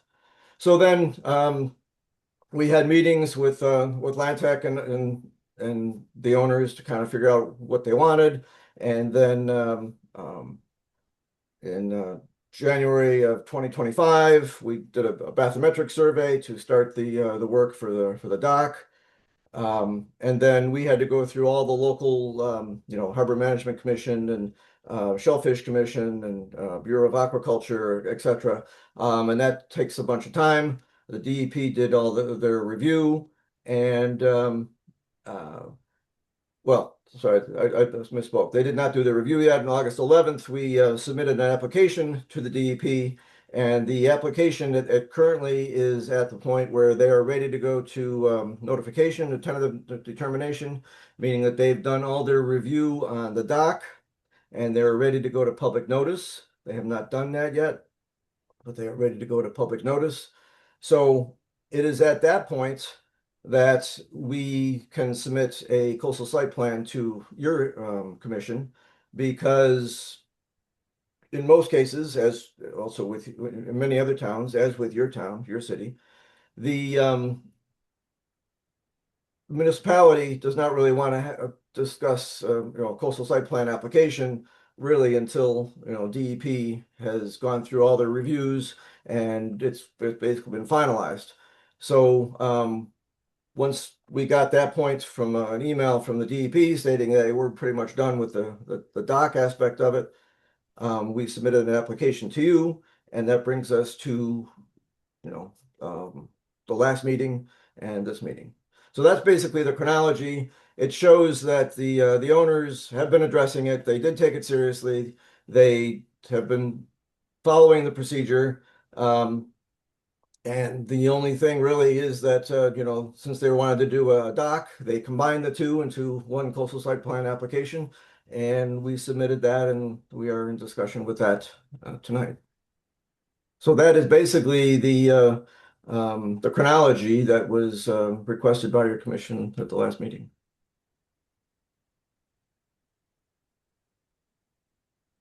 So Can you quick question quickly I have. I'm sorry. Go ahead, Yeah, Rich. I did ask you for a chronology, and you gave a good one. Thank you. But how do you reconcile with what you said about your interactions with Deep in the letter that we got? Well, which the letter that you got was what, from last month, you mean? I don't remember the date of it, but it was right before this hearing. Right. Well, the question here was why has it been a couple years before when you were notified, they were notified, into why we were presented with a coastal site plan application. So we No, I provided that don't mean to CAM interrupt you, gap. but I understand that, and you did Okay. an excellent job of explaining that. Okay. I'm just trying to understand, why the Deep would say to you at one point that they, basically had no interest in this. And, at least when I read the letter, I was like, holy moly, I thought they didn't have any interest in this, and it sounds like they do. That's all I'm asking you. If you're not prepared to address that, I understand. Well, there's two different components to the DEP. Not two components. I shouldn't have said it that way. There's two different roles at the DEP. One is if there's a violation, meaning that if there was work done within their jurisdiction, then they are in the enforcement section or in the permitting section. Then they would come out and need a permit from the owners, or would issue a violation if work was done in their jurisdiction. It was determined that no work was done in their jurisdiction, so that's where they wrote the memo that said, we don't really have any issues with this, it's outside of our jurisdiction. During the CAM process, which is what we're in now, you sent it up to the DEP and for comments. At that point, the DEP provided their comment based on the request for a referral. So that's kind of the different roles, because this isn't a permitting issue. This is a referral based on your planning and zoning application. So even though the work wasn't done in their jurisdiction, they still have the ability to look at the CAM application and say that they could or will or are thinking about declaring the whole thing a public nuisance and forcing the site to be restored? Well, they, as part of Connecticut regulations, any application that includes a flood and erosion control structure, or potentially includes a flood and erosion structure, although it's not stated that way, but that's the intent, the municipalities are required by regulation to send it up to the DEP for comment. You have done that. It was not done the first time, but it was done this time. And at that point, they provided their comments on it. So yes, that's their opportunity to do so. Interesting. Still high. So. You know, this is an interesting situation given the hearing that we just had previous to this. I know what I do, and I am virtually certain what everybody else on this board does, and that is I read everything that comes before me. And I'm a little bit sensitive to the comments that were made about Deep says no and planning and zoning says yes. But your explanation is exactly right that Deep does perform two different functions in this situation. One is enforcement, the other one is advisory. And I'm going to say, I'm actually going to correct the phrase I said before. I'm going to say that the cure that's being proposed is worse than the disease. And not that I'm ignoring Deep, but not liking the boulders when they're there already is not something that I'm overly concerned about. That's it.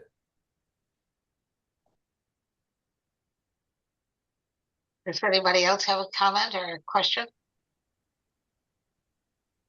I have a slightly different take on this than Richard. Planning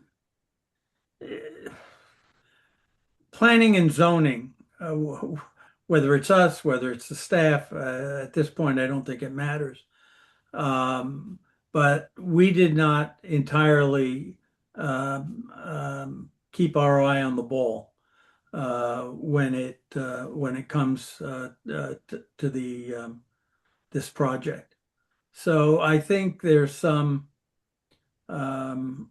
we bear some responsibility for not having done something about this earlier on. On the other hand, I do agree that full removal is an awfully drastic measure and disturbing measure. You had, if I remember, Mr. Ryder, at the last meeting, or actually before the meeting, in your written materials had suggested an alternative which would lower the wall. Correct. I would, again, given the culpability sort of all around on this, I would support that action. You know, if I may add to my comments a little bit, I'm not really trying to advocate for anybody. I don't have a dog in this fight, obviously. But we asked for a chronology because it was almost the applicant was almost accused of doing nothing, and it is apparent from Mr. Ryder's presentation that he did not do nothing. He was fairly active, it seems to me, and did what he was initially instructed to do, and that is pay attention to what Deep told him to do, and Deep said it was out of their jurisdiction. The other thing that is significant to me is this is not like one of our famous Norwalk citizens who added almost a half an acre of property to his house with a retaining wall. This has, as I understand it, this adds nothing except holding it up, right? This wall doesn't add any square footage or acreage to his property, does it, Mr. Ryder? No, it does not. Yeah. So, unlike some other applications that we've seen, and I'm sure we are going to see, this isn't, I don't believe this is a bad actor.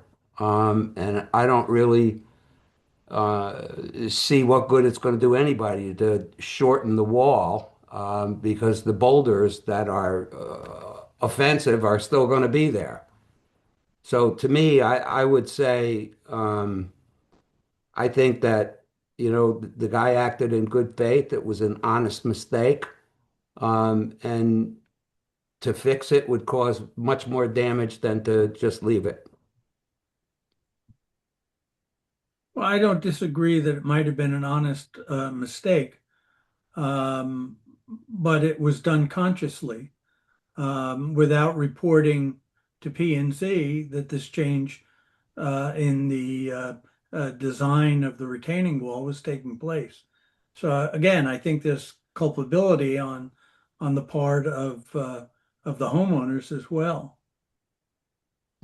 I agree. I mean, but it's- like you, Richard, I don't have a dog in this fight either. Yeah, I know. That's why I'm not going to talk anymore.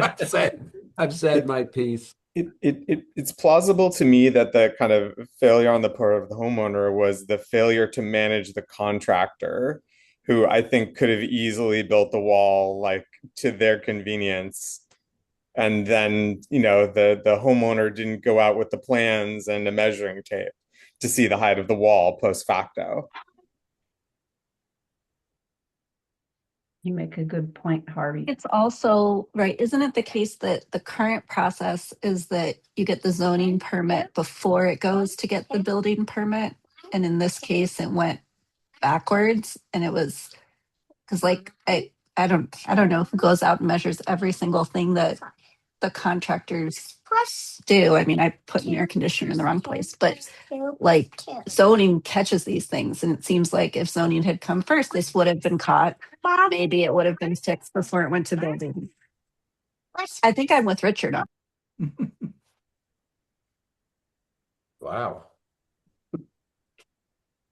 Well, I wasn't at the last meeting, but I did read the minutes. And one thing that I did find really helpful was having photographs of what we were talking about, because the first time this came before us, we couldn't see anything that we were discussing. So thank you to whoever on staff got those photographs. And how are we going to sort of move this forward? The owner put a proposal to actually reduce the height of the wall. And are we going to address that?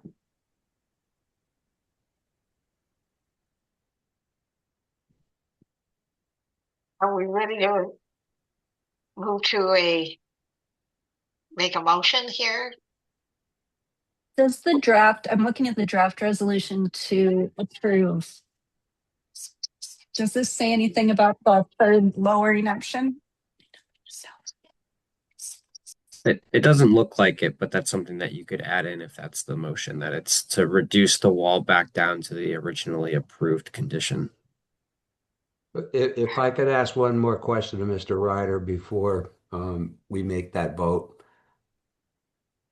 You're talking about taking stones off the top of the wall, is that correct? Correct. So it doesn't do anything for the depth of the boulders that are what's causing the problem, because the height of the wall is where it's or the top of the wall is where it's supposed to be, right?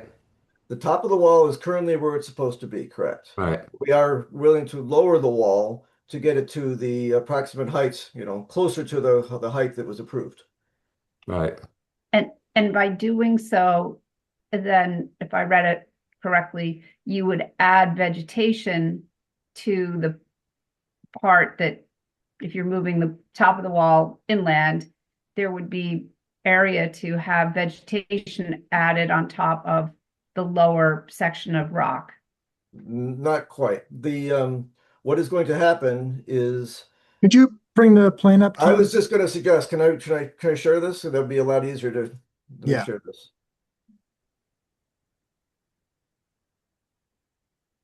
Oh, hold on a second. Let me. And while Mr. Ryder's pulling this up, how does this then affect their dock application? And we are really not speaking to the dock application, correct? Well, the dock app, you're asking me, or? I guess. This application includes both the dock and the wall. The dock has already been approved by DEP in their jurisdiction. There's very little of it in your jurisdiction, but it is in your jurisdiction. There's a little section of it. However you want to handle the dock. I mean, the dock really hasn't been an issue, but I can go over it whatever you want at this point. No, But I don't think the to answer dock is the issue. I question- think it's the issue is that obtaining any of the permits until the violation is rectified. I think that's the big issue in front of the commission. So we have to answer the first question, we have a wall, this is profile. This is the existing height of the wall. This is the approved heights of the other wall. And what we're doing is lowering the height of the wall to down to here. So we're moving this, so we're trying to get closer to a lot closer to what the height of the wall originally was. And then we're going to taper the slope up here and then put a lot of the boulders in here. Right now, this is all gravel. So changing it from gravel to boulders isn't really a big deal. And then we're going to use these boulders here. And the advantage to this is that, you know, we can do all this work from a small excavator up on top versus, again, last time talking about, you know, doing it from a big barge in the creek. But we don't have any stabilization issues either. We can just take this down, put these over here and stabilize it here. But this gives you a visual, I think, of what is being proposed. So it And sort of again, ends this was up the alternative looking, plan that we discussed after discussing all the other alternatives, we thought this one was the best. Those so it additional ends up plantings. looking the way it would have originally from the top. It's just on the bottom. It's not quite what it was supposed to be. No, the height, it was right on, but the elevation of the top of the wall was right on, but the height of the wall was taller because it was built 2 feet waterward. And we talked about moving it back. You know, we could take all this thing down with all the erosion issues, whatever, and move it back 2 feet. But then we came to, you know, not a conclusion, but we came to the alternative of what's here in the fact of a compromise of not being able to disturb, not needing to disturb the entire slope and then disturb the wetland and, you know, expose this area up here and, you know, clog up the creek with a barge. So all of that coming down to the benefit of this particular one eliminates all of that. So that's why we're here. And Tom, those plantings are proposed as well? Oh, right. So to answer the other question is that we have plants posed right here in that there is, this really doesn't look like a marsh elder, but sorry about that. But we have marsh elder is doing very well. Now marsh elder is a non-tidal plant, but it is doing very well along the base of the wall, but there are gaps in there. So what we're trying to do is take this opportunity to basically accelerate succession by planting shrubs in there to make a more stable, uniform barrier along the base of the wall. The area is already covered by boulders, but this area will cover the remaining sediment. It'll also cause a visual barrier, but it'll also stabilize the remaining soil. So, Steve, can we put the photo of the wall that shows the boulders and the plantings up again? Because I think that's very important to look at. That one? There's another one farther on. These are the only ones that I presented last time, excuse me, I keep saying last week. This is the top, which has the gravel. So, and there's the other direction showing that the wall actually lined up where it should have here. It was just over here that it was pushed out a little farther, but I don't know which plan. That one. That one. I'm sorry. Thank you. Yeah. So this is the marsh elder here that there are gaps down further behind, you know, in back of the picture. There are gaps in that. So this is the plant that will be planted where it's not planted now.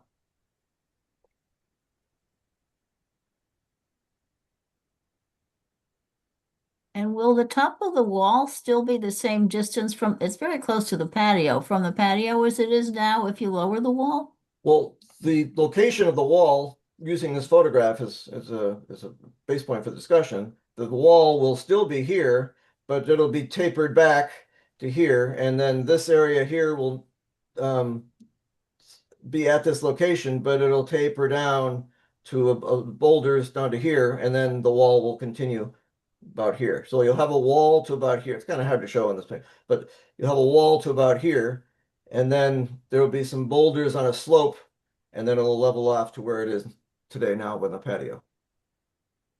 So the, But the patio, the gravel will be replaced with larger boulders. This probably isn't relevant, but if you look across Charles Creek, there are a bunch of steel walls along that side of it. So it seems inconsistent. Those aren't, you couldn't do that today, though. Hmm. so the gravel area where that potted plant is will be reduced, and that will probably be the boulders, pulled back boulders. I think this is probably the best picture to show this, if I may. The wall will be down here, about 2 feet or something like that. Then there will be boulders on a slope to about here-ish. And then this area here will be the boulders that were removed from the wall. They'll be placed here.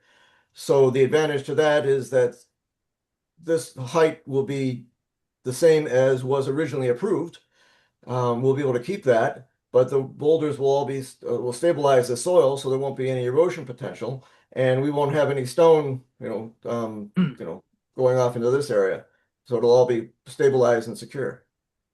Right, so the gravel wouldn't wash into the creek. It's not there now, but all I'm saying is that this is gravel, and what will be replaced is boulders, which is very stable and not going anywhere and stabilizes the soil a lot better.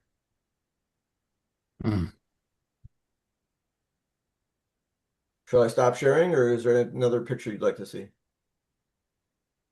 Do you know, I was trying to determine when those photographs were taken, and there were some dates. So that picture is obviously in the winter, and there's Phragmites. Is that the same time frame as the other photograph that has the marsh elder, but only summer? Because the Phragmites doesn't go away.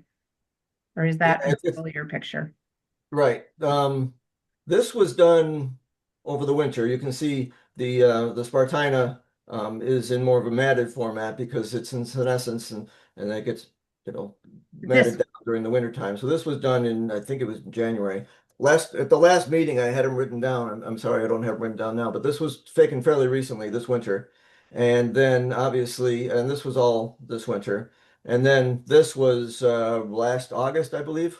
It was obviously during the growing season, where you can see the Spartina here is, in the full standing position, and full growing season. And this here is seaside goldenrod, which is another upland plant. And then you get the frag, and then down here is the wetland with the Spartina alterniflora.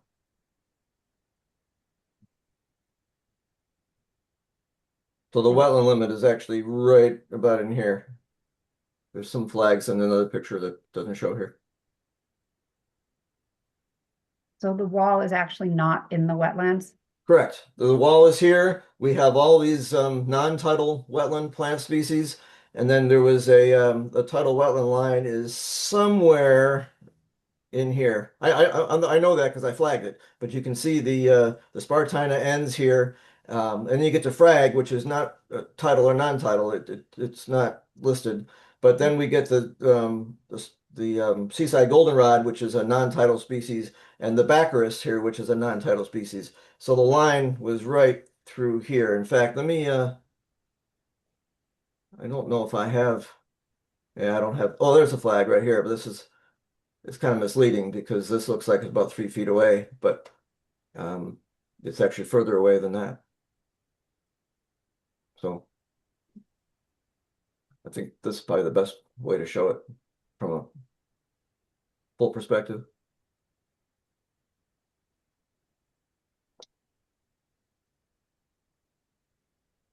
Are we ready to move to a motion now? Does anybody have any further questions? Does anyone want to make a motion to approve? Yeah, we have several different ways we can go on this. So I would like to make a motion that we allow them to keep the wall as it is. Okay, is there a second?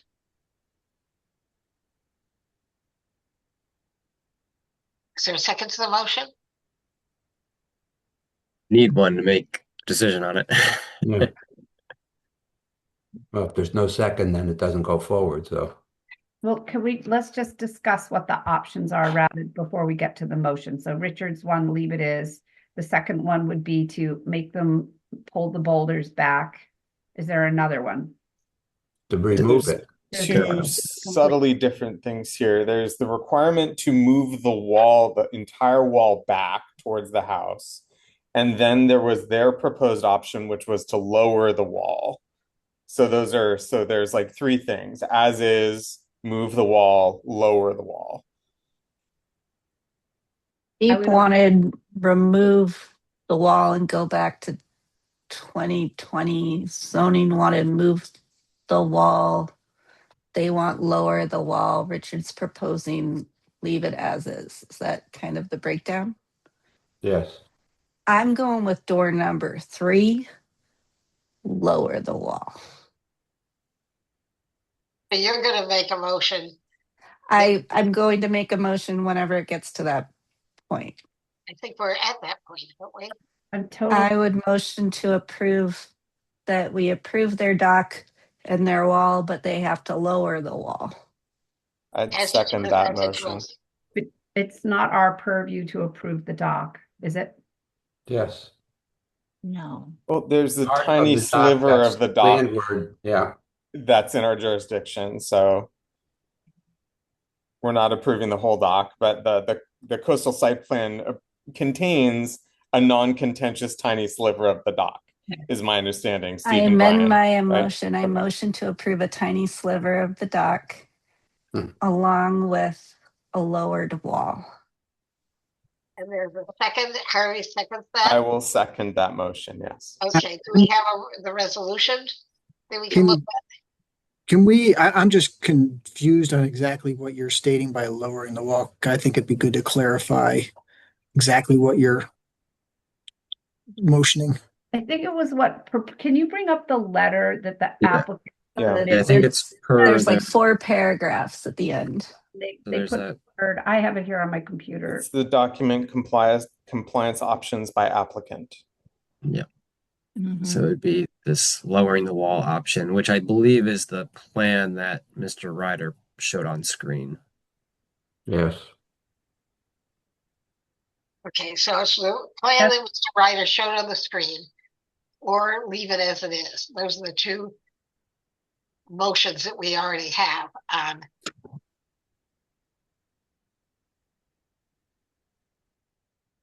And Yeah, Harvey, I'm are you just- seconding? I don't know, after looking at those photographs now, I feel like lowering it maybe isn't the answer because of the way the gravel is all built up, but I'm not sure that building that gravel up was kind of a legal thing to do. Yeah, so if I could jump in quick, I just want to make sure so I think that there's three options. One is a denial and making them revert to their original approval, which I don't think anybody's leaning towards. The second one was to allow it to remain as is, which was the first motion, which didn't carry. And then the compromise is the plan that Mr. Ryder showed that had some lowering of the wall, pushing it back towards the house a little bit in that one area, and then adding some additional plantings to fill in the gaps. And I think that's the option that you're voting on, and Ms. Tabachnik can say yay or nay to how I summarize that. Yay. Okay. Okay, and that's what Harvey, that's what you seconded, right? That is correct. Okay. So we have a motion and the motion is seconded. No, can I have another question, Galen? Sorry. I need clarification from Steve. If we approved the do nothing, leave it as it is, does that set a bad precedent for somebody else, some other property owner to build a tall wall and then, illegally, whether it was a mistake of whomever, and then could they just say, well, this application, they didn't have to lower their stone wall, so therefore I don't have to lower mine?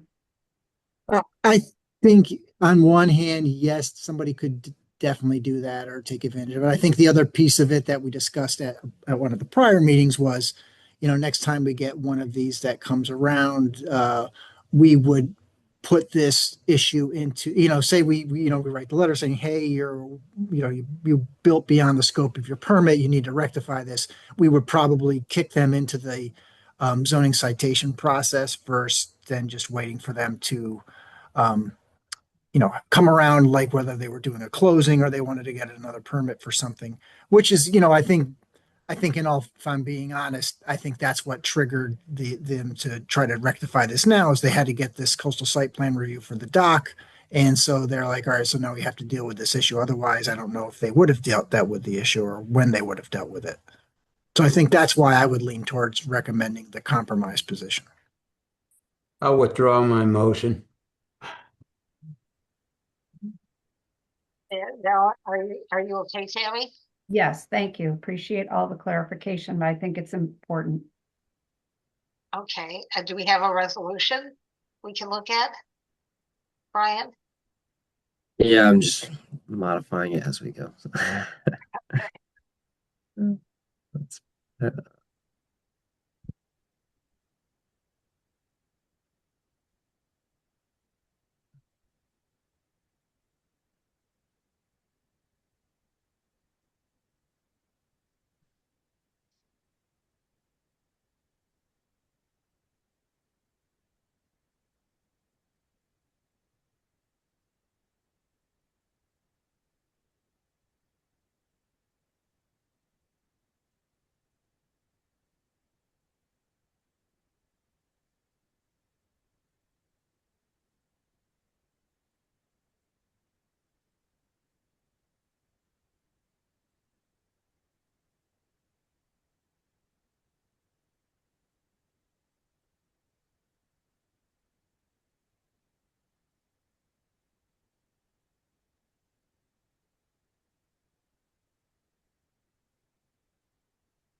Say just Braden from Deep has his hand up. I'll just let him know. Sorry, it's not a public hearing on this item, so we're not ignoring you. Just there's not a public comment period.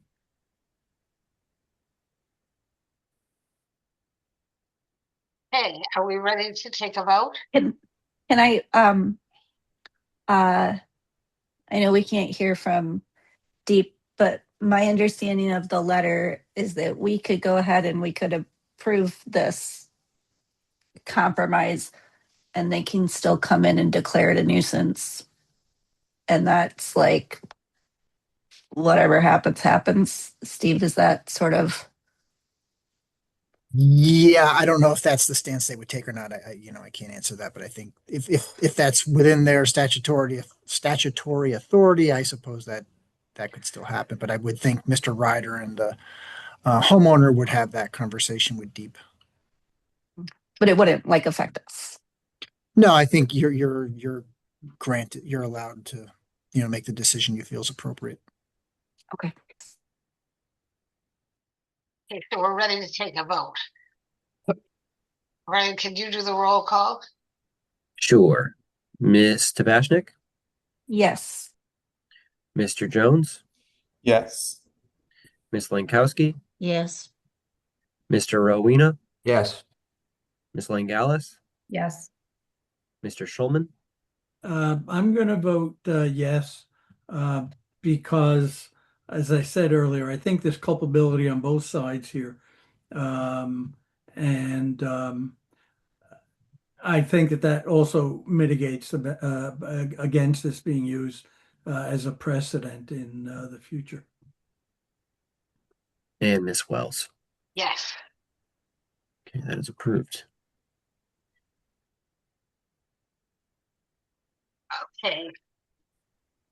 Then we'll move on to. Well, at that point, I wanted to thank you all for your diligent thinking on this and careful consideration of it all. And I appreciate it. And you all enjoy your evening, and we'll see you the next time I have an application in front of you.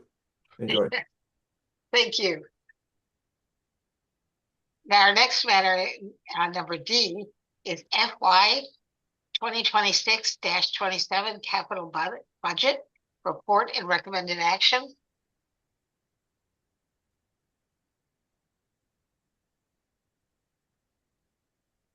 Who's doing the report? There's no formal presentation for you. We did our public hearing, I believe it was at our first February meeting. It might be second February meeting. Would it be appropriate, Brian, to simply say that we're passing the budget on?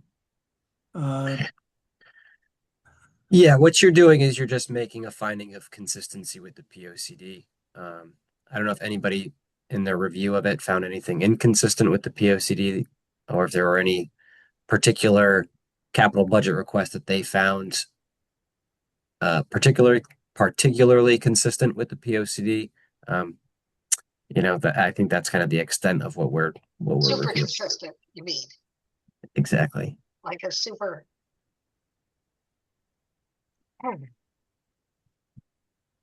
Okay, so how would we handle this? We make a motion that we find it consistent with the COP. That's COP. Hopefully not COPD, POCD. POCD. And we now pass it on to the council, right? Correct. I'll make the motion. Okay, good. Is there a second? Okay, all those in favor? Anybody opposed?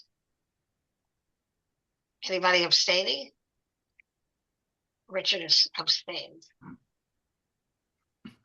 Okay, so now we move on to the acceptance of minutes. By the way, I have a question. I have on my calendar that tomorrow we're supposed to do something with the council on the capital budget. Is that still happening? Yeah, that would be under comments of the director. That's under comments of the director. Okay. Yeah. Let's say, is there a motion to accept the minutes of February 18th? Richard moves. Is there a second? Second. Lou seconds. All those in favor, raise your hand. Anybody opposed? Anybody abstained? I do. Tammy abstains. Okay. Now we move on to comments of the director. Yes, so there we had initially, and I'm sorry if I'd given you late notice, but you don't, there's no meeting tomorrow night. We're going to do the joint meeting with council to go over the strategic harbor plan at the ECD meeting I think it's April 3rd. It's the day after your meeting. So I think it might be actually the 2nd. So it's your meeting, I think, is April 1st or April 2nd, whatever that next Thursday is, which is the day after. We'll have the joint meeting. They're presenting the plan to the Harbor Management Commission at the end of March, and then they'll present to you guys there. That will kind of be the formal kickoff of the POCD amendment, and then we'll have a POCD public hearing similar to the one you guys had tonight for the arts and cultural plan, and we'll do that probably in May sometime. Okay, so tomorrow night there's nothing going on. Nope, you are free to do whatever you like. Okay. So on Thursday, April 2nd, is that a Zoom meeting? I think so. Well, I'll circle back with Josh Goldstein, who's the chair of ECD. I'm assuming they're meeting virtually. That's probably their preference, but I will confirm that. So we just need to listen. We don't need to do anything.